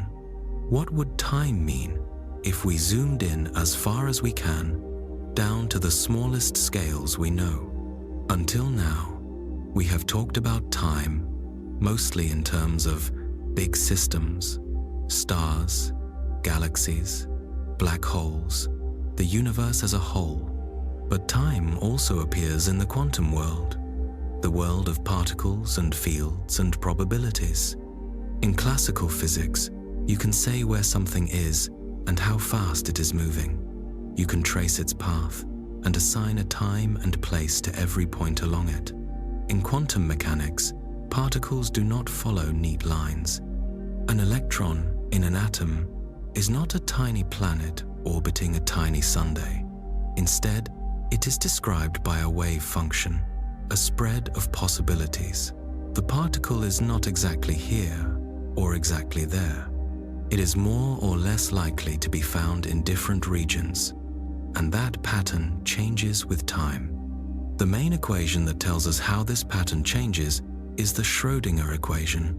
It describes how the wave function evolves as time passes. But notice what that means. Time enters as something we feed into the equation. The equation does not explain time. It uses time. We watch how probabilities shift as a function of time, without the theory itself telling us what time ultimately is. We can build clocks from quantum systems. Atomic clocks, for example, use the frequency of radiation emitted when electrons in atoms jump between energy levels. Those frequencies are very regular, and they give us extremely precise timekeeping. Yet if you look closely at a single atom, the idea of a smooth ticking clock starts to break. At the smallest scales, quantum systems live in superposition. They can occupy several states at once until an interaction forces a definite outcome. Before that interaction, the system is not marching through a clear series of now moments. It sits in a cloud of possibilities. That raises a hard question. If the smallest building blocks of reality do not carry their own simple timelines, what does that say about time for the universe as a whole? One answer is that time might be emergent. It might appear only when many quantum systems interact and become entangled with one another. Temperature is a familiar example of an emergent quantity. A single molecule does not have a temperature. Temperature only makes sense for a group. In a similar way, time might become meaningful only when many degrees of freedom interact and keep partial records of one another. Some approaches to quantum gravity go further. In some of their equations, there is no time variable at all. The laws describe relationships between fields and particles, but not a flowing time that pushes them. Change, in these views, is not driven by time. Instead, what we call time emerges from comparing how different parts of the system relate and update. This is part of what physicists call the problem of time in quantum gravity. So why do we experience time so consistently if it is not fundamental in the equations? One idea is that as systems become complex and many particles interact, quantum possibilities decohere. Interference between different options fades, and the system settles into definite outcomes. Each outcome leaves a trace, a record. The more such records exist, the more the world looks classical. The buildup of these records is what we experience as history. In this sense, Time at the quantum level is less like a smooth river and more like a sea full of ripples. The wave function changes in a continuous way, but when you look at specific events, you see jumps and jitters. A radioactive atom might decay after 1 second or after 1,000,000 years. There is no internal clock telling it exactly when.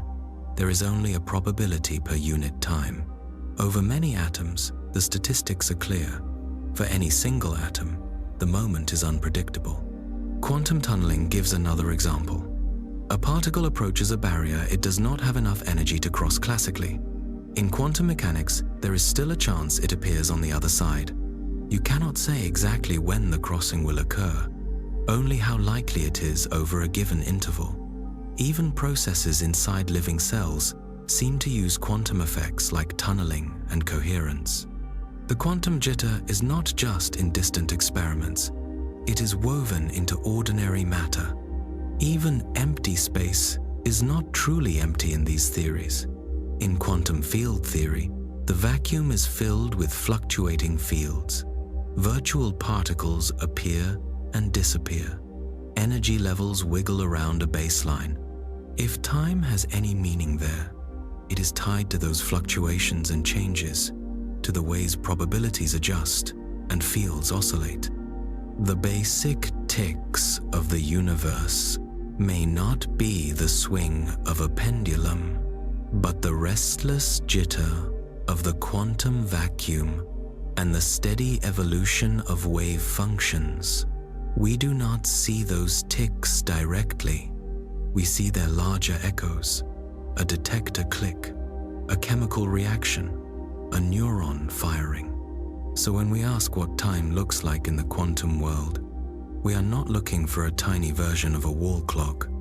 We are looking at how possibilities turn into outcomes, at how entanglement and decoherence carve a sense of before and after out of a cloud of could be.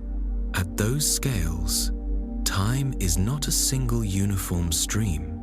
It is a pattern in how relationships change, a texture that only becomes smooth and familiar when you zoom out to the human scale.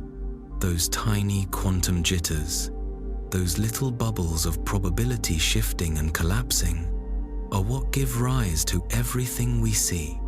When enough of them line up and enough systems interact, patterns appear, stable orbits, chemical reactions, crystals, circuits, beating hearts, thinking brains.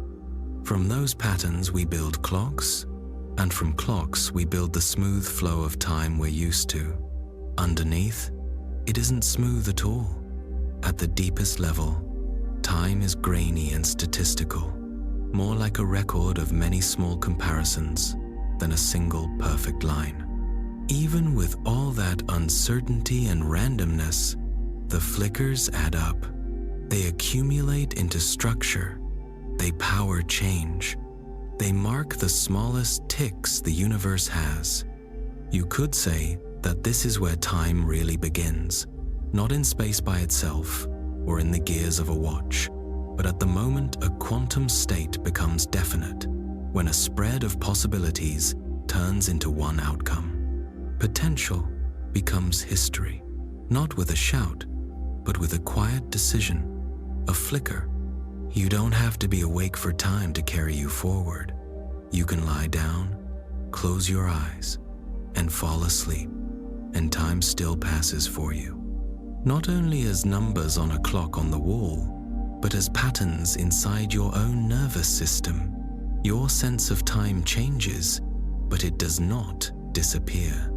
In sleep, you still experience sequences, a before and after, even when you are almost cut off from the outside world. In dreams, you move, wait, react, and watch scenes unfold. Stories start, twist, and end. You can feel you are waiting, or that years have passed, even though your body hasn't left the bed. Sometimes, everything feels slow and stretched. Sometimes events skip and jump, but there is still order. One thing follows another. None of it is happening in the room around you, yet your mind builds a timeline anyway. So where does that dream time come from? The human brain does not hold a single master clock that counts every second. There is no internal metronome ticking like a machine. Instead, brain time is built from many overlapping processes, loops of activity, waves of electrical oscillation, chemical rhythms.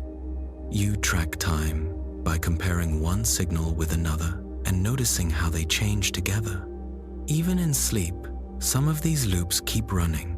One of the best studied is a small region deep in the brain called the suprachiasmatic nucleus.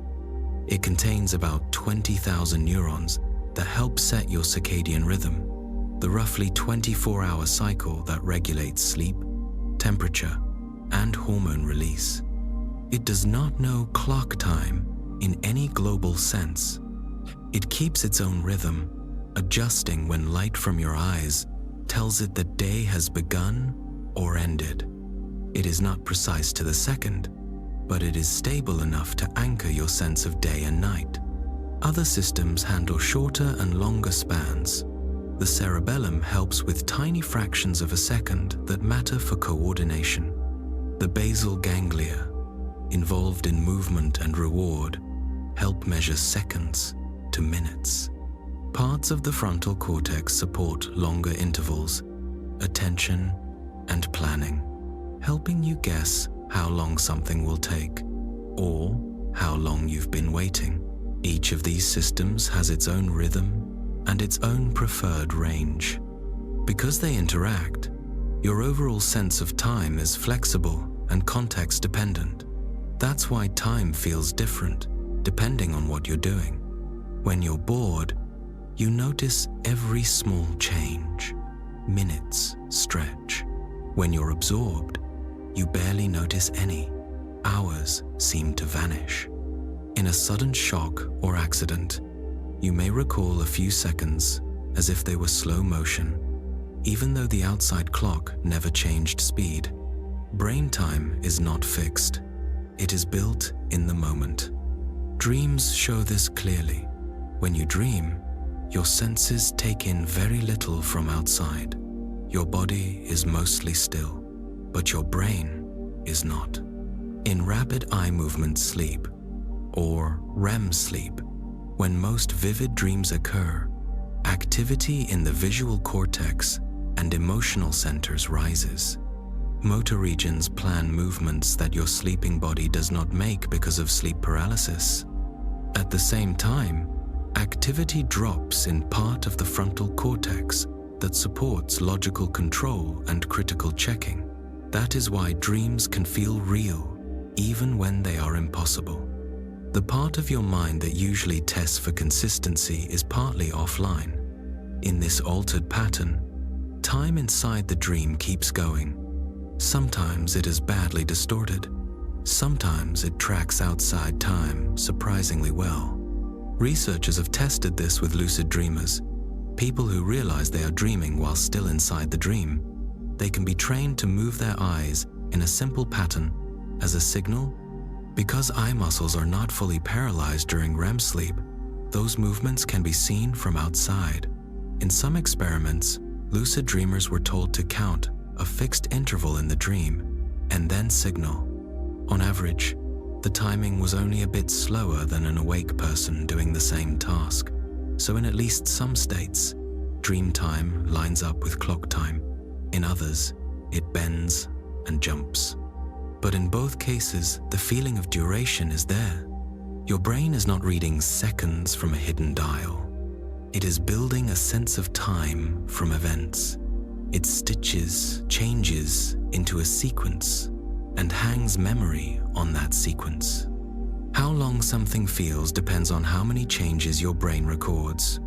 If a lot happens and many different details are stored, a period feels full and long. If little happens and few details stand out, the same amount of clock time feels short and thin. You can see this in everyday life. A day packed with new experiences feels long in memory. A day of routine can vanish into a blur. As you age, more days become similar. Your brain compresses them. Months can seem to fly because fewer truly new patterns are being laid down. For a child, almost everything is new. Their brain is constantly updating and storing. A single afternoon can feel huge. Dreams can briefly undo that compression. They remix memories into new combinations, create scenes that have never existed, jump between places and times without warning. Because they are dense with surprise, they often feel long, even when they are short. They show that psychological time is elastic. It stretches and shrinks with attention, emotion, and memory. That elasticity is not a flaw, it is useful. Your brain does not need perfect timing. It needs timing that lets you coordinate, predict, and survive.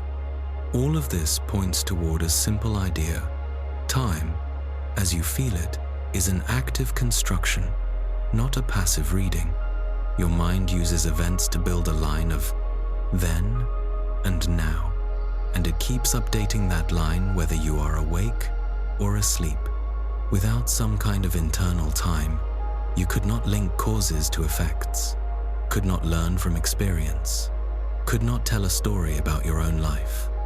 Even in dreams, your brain keeps some kind of time because it needs structure to hold experiences together. Physics, meanwhile, gives us clocks based on energy and motion, decays, vibrations, rotations, orbits. A radioactive isotope has a half-life. A cesium atom emits radiation at a fixed frequency. Earth spins and circles the sunday.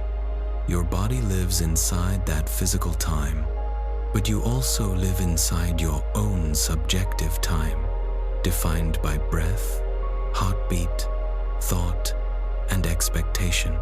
The two are linked, but they are not the same. To see the difference, lift your eyes to the moon. Night after night, it hangs in the sky, bright or faint, growing and shrinking, rising and setting according to its orbit. You might look at it and feel that it marks the evening, the calm part of the day, the right time to slow down. You might think, it's late, but the moon has no idea what late is. The moon has no senses and no brain.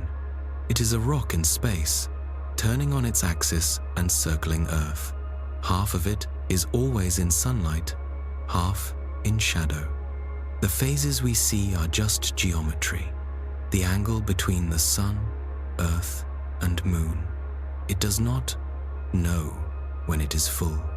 It does not recall when it was struck by impacts. It does not notice when you stand outside and stare at it. It is simply following the path set by gravity and motion.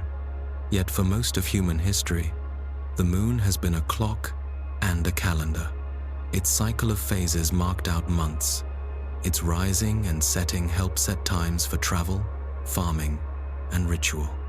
Even today, if you lost all your devices and lived under open sky, you could still use the sun and moon to estimate time of day and time of month. Their motion is regular enough that we tie our own patterns to it. The important point is that these physical cycles do not need our awareness to keep running. The moon will orbit whether anyone watches or not.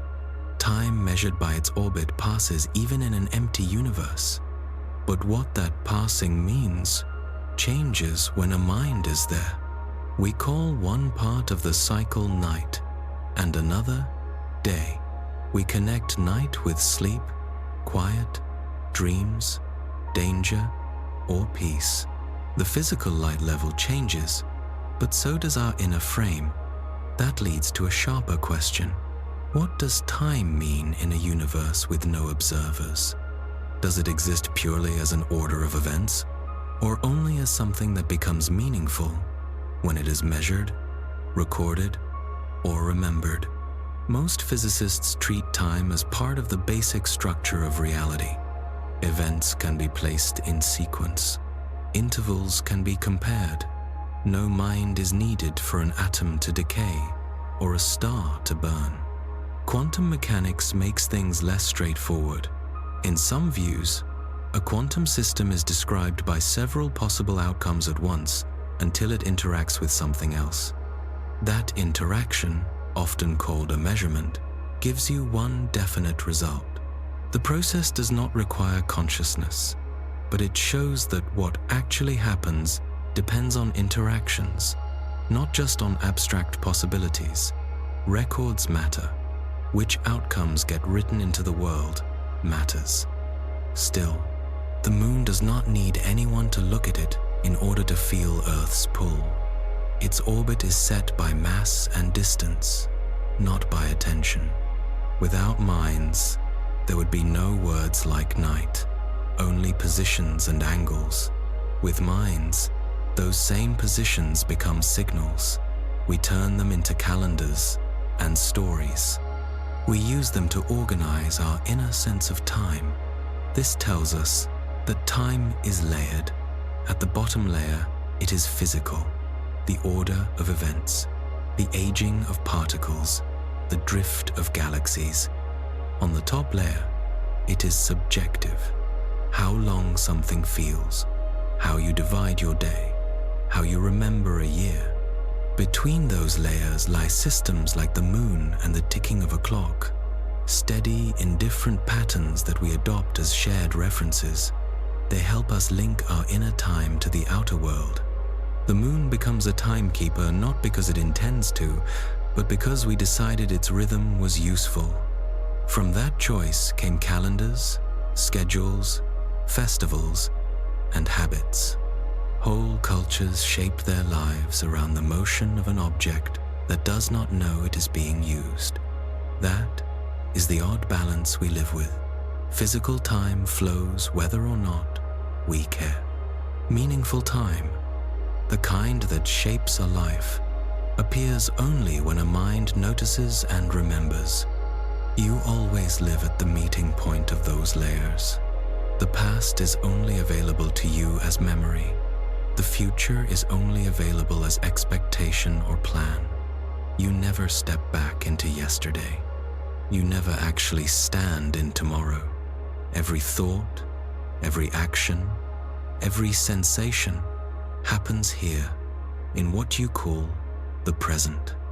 Whatever time may be in physics, for you it always arrives as this single moving slice of experience, this moment, whatever that really means. What is now, really? It feels like a sharp dividing line between what has already happened and what has not yet arrived. A thin slice where you exist, where you can choose, where memories are present and the future is still open. We tell ourselves that the past is gone, the future is not here, and now is all we ever have. But the now you lean on never actually stays put. You cannot hold it still. You cannot even point to it cleanly. By the time you try to capture the present, it has already slipped into the category of before. The instant you say the word now, it has already become part of your past. From the point of view of physics, there is nothing in the basic laws that singles out this special slice. The equations work for any moment you pick. They do not mark one frame as the present. Time enters as a coordinate, like a label on a line, not as a rolling spotlight moving from event to event. In Einstein's relativity, what counts as at the same time depends on how you are moving. Two events that are simultaneous for one observer can occur at different times for another who is in motion. That is not a trick of bad clocks. It is part of the structure of space-time. There is no single, universal, now stretching across the cosmos. Yet subjectively, you never feel that. You wake up and you are in your own present. You move through life one experience at a time. Behind you lies a trail of memories. Ahead of you, plans and expectations. Everything you actually sense or decide happens inside a window so short you never notice its edges. Your nervous system does not process the world instant by instant. It needs time to gather signals, sort them, and assemble a picture.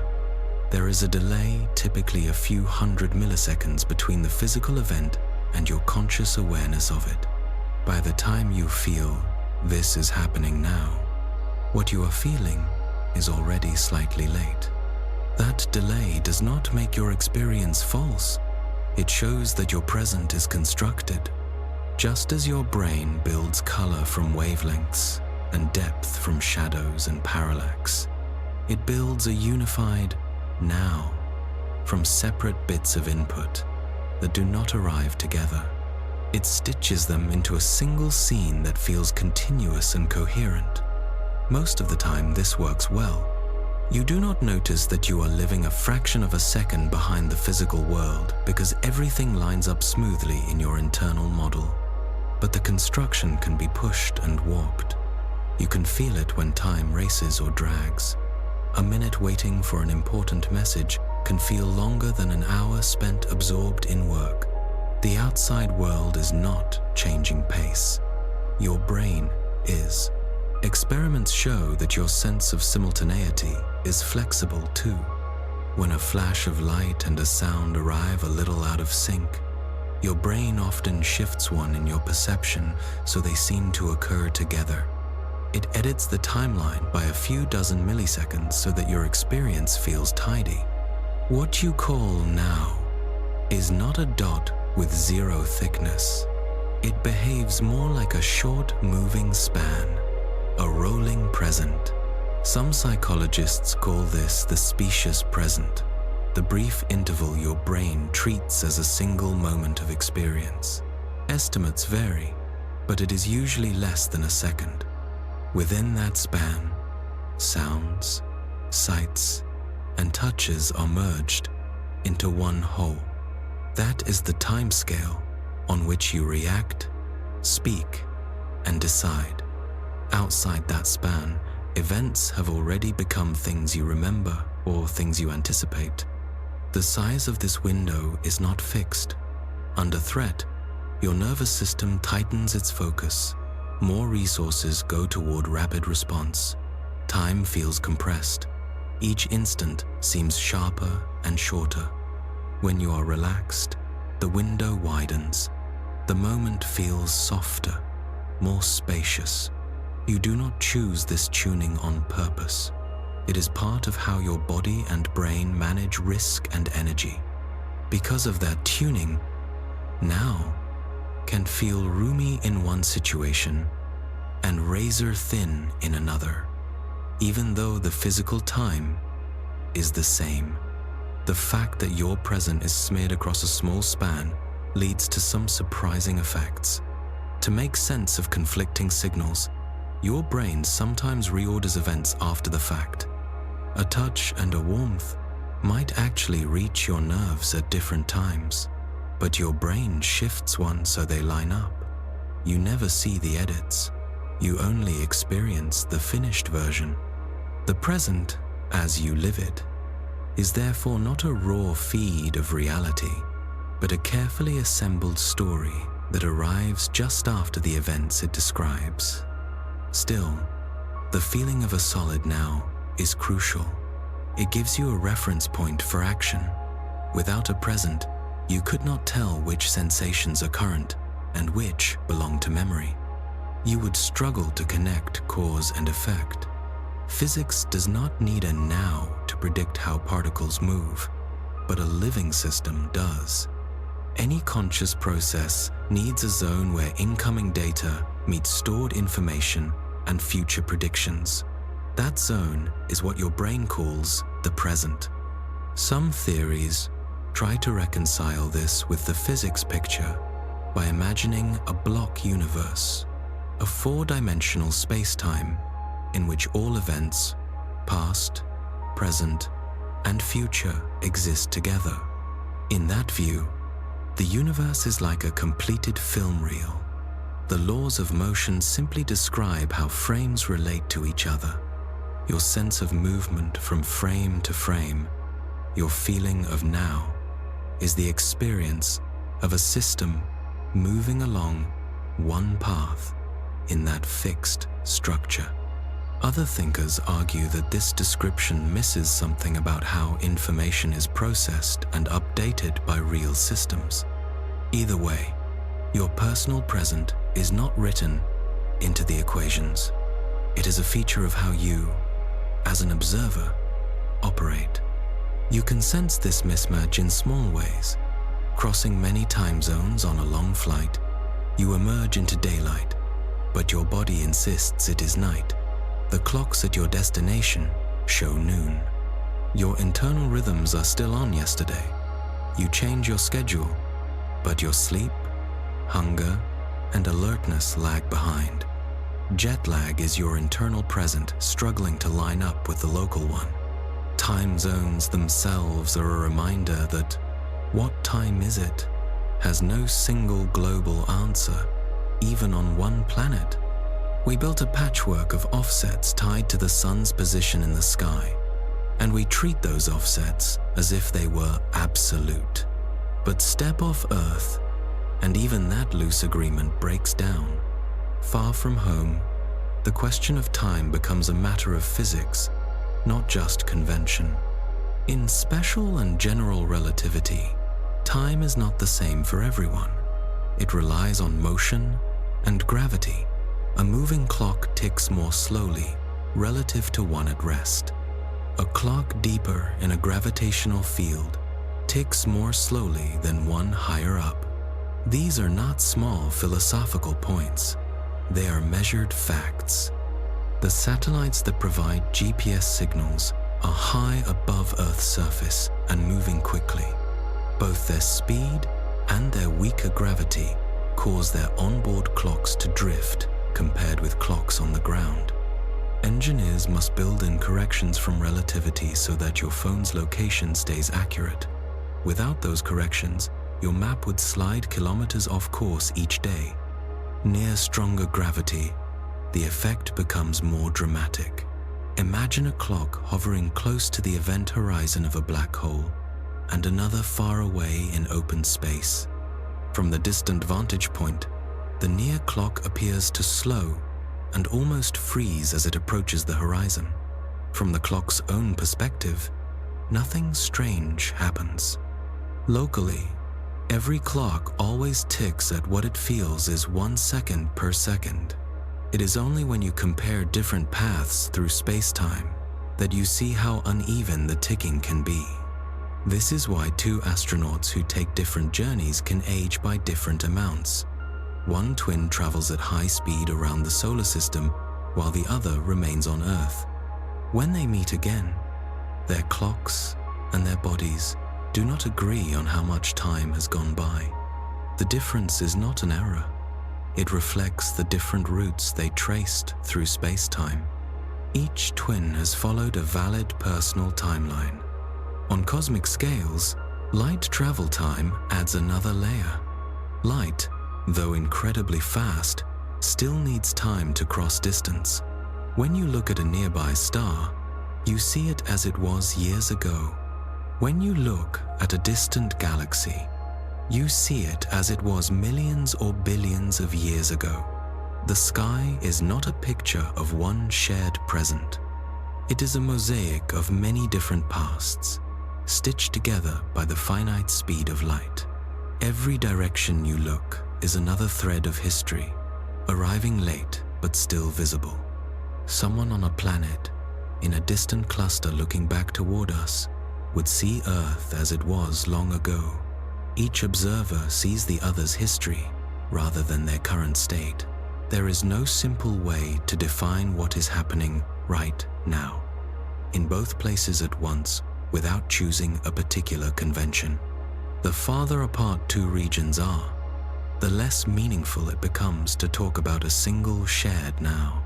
Cosmologists sometimes introduce a useful but idealized notion called cosmic time. It is the time kept by an imaginary observer who rests with respect to the overall expansion of the universe, seeing the cosmic microwave background as perfectly smooth in all directions.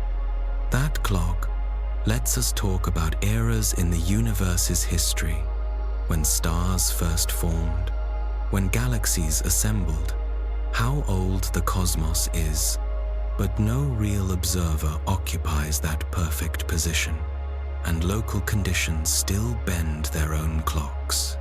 Taken together, relativity and light travel tell us that the universe does not have time zones in the way Earth does. There is no cosmic grid of hours that everyone can agree on. Instead, each path through space-time carries its own proper time, its own tally of ticks. In that sense, the universe is full of overlapping personal timelines. They do not divide along lines of longitude. They divide according to motion, gravity, and position, according to how strongly space-time curves and how fast you move through it. Not zones on a map, but time shaped by motion and mass. Cosmic time zones aren't stripes on a map. They're curved layers in space-time, shaped by how matter and energy are distributed. Every object moves through its own. You live inside one carved by Earth's mass, the pull of the sun, the motion of our galaxy. That's just a single path among countless others. Each star, planet, and particle follows a route through space-time, and that route defines what it means for that thing to age. You can place two watches side by side and make them agree, but you can't make the entire universe share one common now. When you look at a distant star and ask what's happening there right now, you're really asking about overlapping timelines. The light that reaches you left long ago, what you see is its past, not its present. For the star itself, its own now, is unfolding along its own clock. For you, that now is always delayed. There is no single answer that covers both perspectives at once. The cosmos doesn't slice itself into universal moments. It offers signals that arrive late, bent, and stretched by curved space-time. We do something different. We build schedules to tame time. Wake at 7, work until 5, eat at 6, sleep by 10. The hours give the day a skeleton. They turn an open stretch into a plan. Schedules make time feel solid and orderly. But nothing in the wider universe works that way. There is no master calendar behind the sky, no list of appointments, no cosmic bell ringing on the hour. The universe follows laws, not plans. It's easy to mistake patterns for schedules. Stars are born, burn, and die in sequences set by their mass. Galaxies rotate, planets orbit, atoms emit light at regular frequencies. Because these behaviors repeat and can be predicted, they look like they belong to a timetable. We use them as references. Atomic transitions give us precise seconds. Planetary motion gives us years. We can predict eclipses far in advance. It feels as though the universe is keeping time for us. But regularity is not intention. Gravity, quantum fields, thermodynamics, these rules describe how systems behave when conditions are met. They don't tell anything when to act. A hydrogen atom fuses inside a star when pressure and temperature cross a threshold. A planet's orbit takes a certain time because of its speed and the curvature of space-time around it. None of this happens because a cosmic schedule says, now. It happens because the conditions allow it. In space, events don't wait for round numbers. A black hole forms when a collapsing star crosses a critical density. A comet returns when its orbit carries it close again. Radioactive atoms decay according to probabilities. You can predict how many will decay in a large sample, but not which atom will go next. Even the most reliable cosmic clocks drift. Pulsars, spinning neutron stars that flash in near-perfect rhythm, gradually lose energy. Their spin slows. their timing changes. So the universe has cycles and patterns, but no timetable in the human sense. It runs on thresholds, not appointments. The rules are universal. The timing is local. We're the ones who divide the continuous flow into hours and deadlines because our lives work better with structure. Without that structure, coordination breaks down. Memory loses its grid.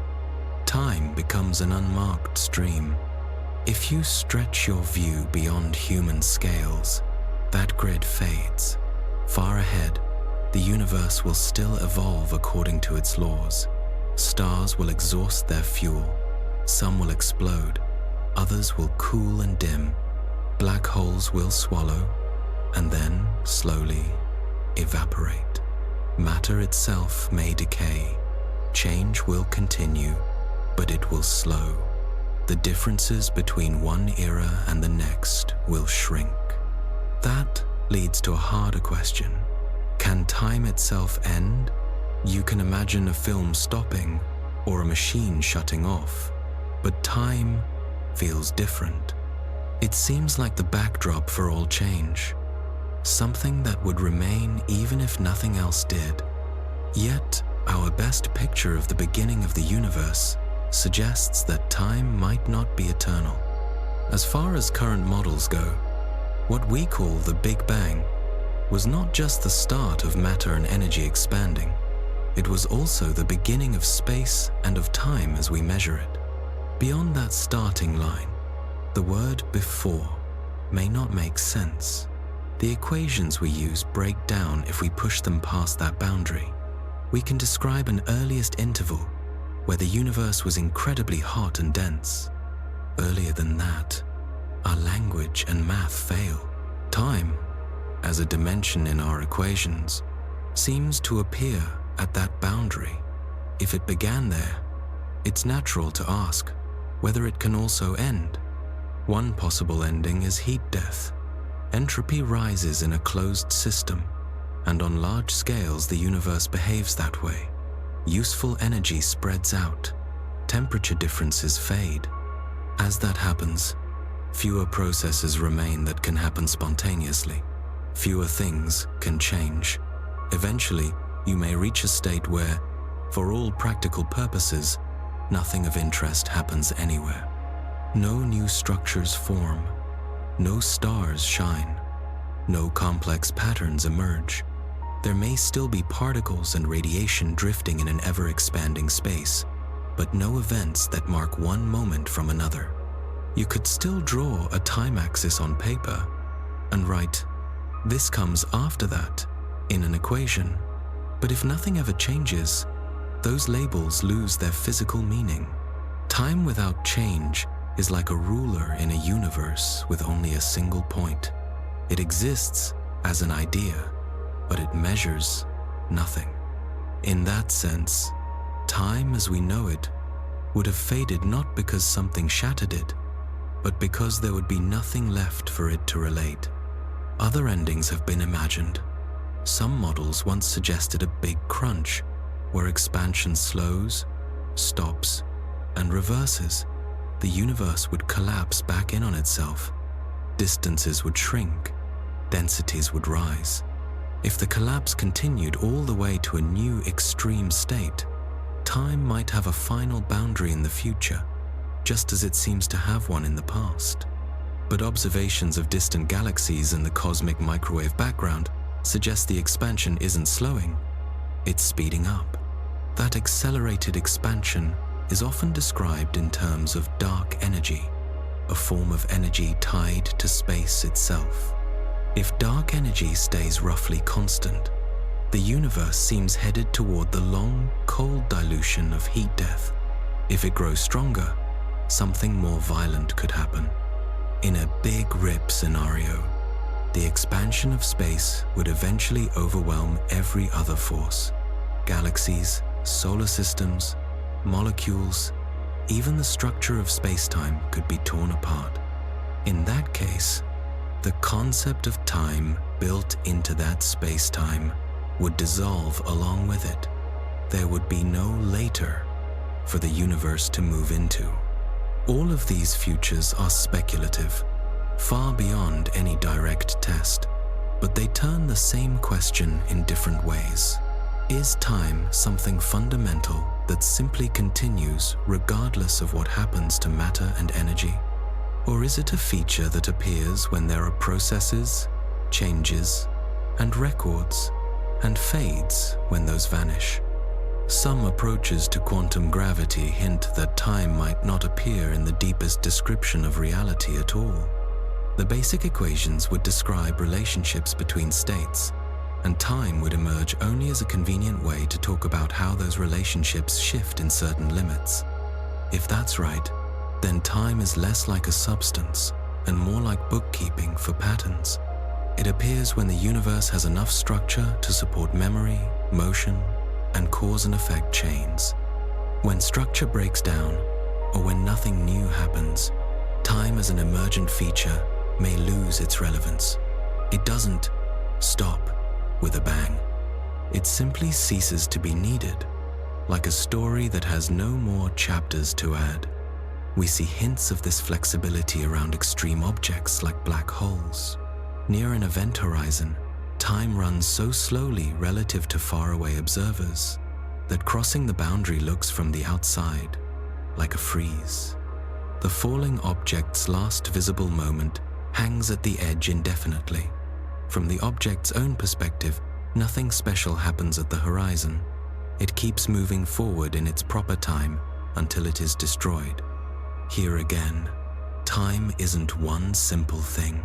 It's a set of related measures that can stretch almost to breaking, depending on where you stand. There's also a softer possibility that time never ends, but becomes practically meaningless. Imagine a future in which the universe is so stretched out and so quiet that meaningful interactions become incredibly rare. A particle might travel for trillions of years without meeting anything. In such a world, the formal time coordinate could extend forever, but with almost nothing happening along it. Without clocks, without observers, without events that leave lasting records, time would be present in theory, but almost absent in practice. All of this feels distant, but it circles back to a simpler question that does matter here and now. If time is tied to change, then asking whether time ends is almost the same as asking whether change can ever end. If every process could finish, if every system could settle so completely that nothing more could happen, then the story of time would be complete in that region. If change never fully ends, then time, in some form, continues. Right now, change has not ended. Stars shine, planets move, life adapts and thinks. Within you, chemical reactions run constantly. Neurons fire, memories form, muscles act. You exist as one of the many processes that make time meaningful.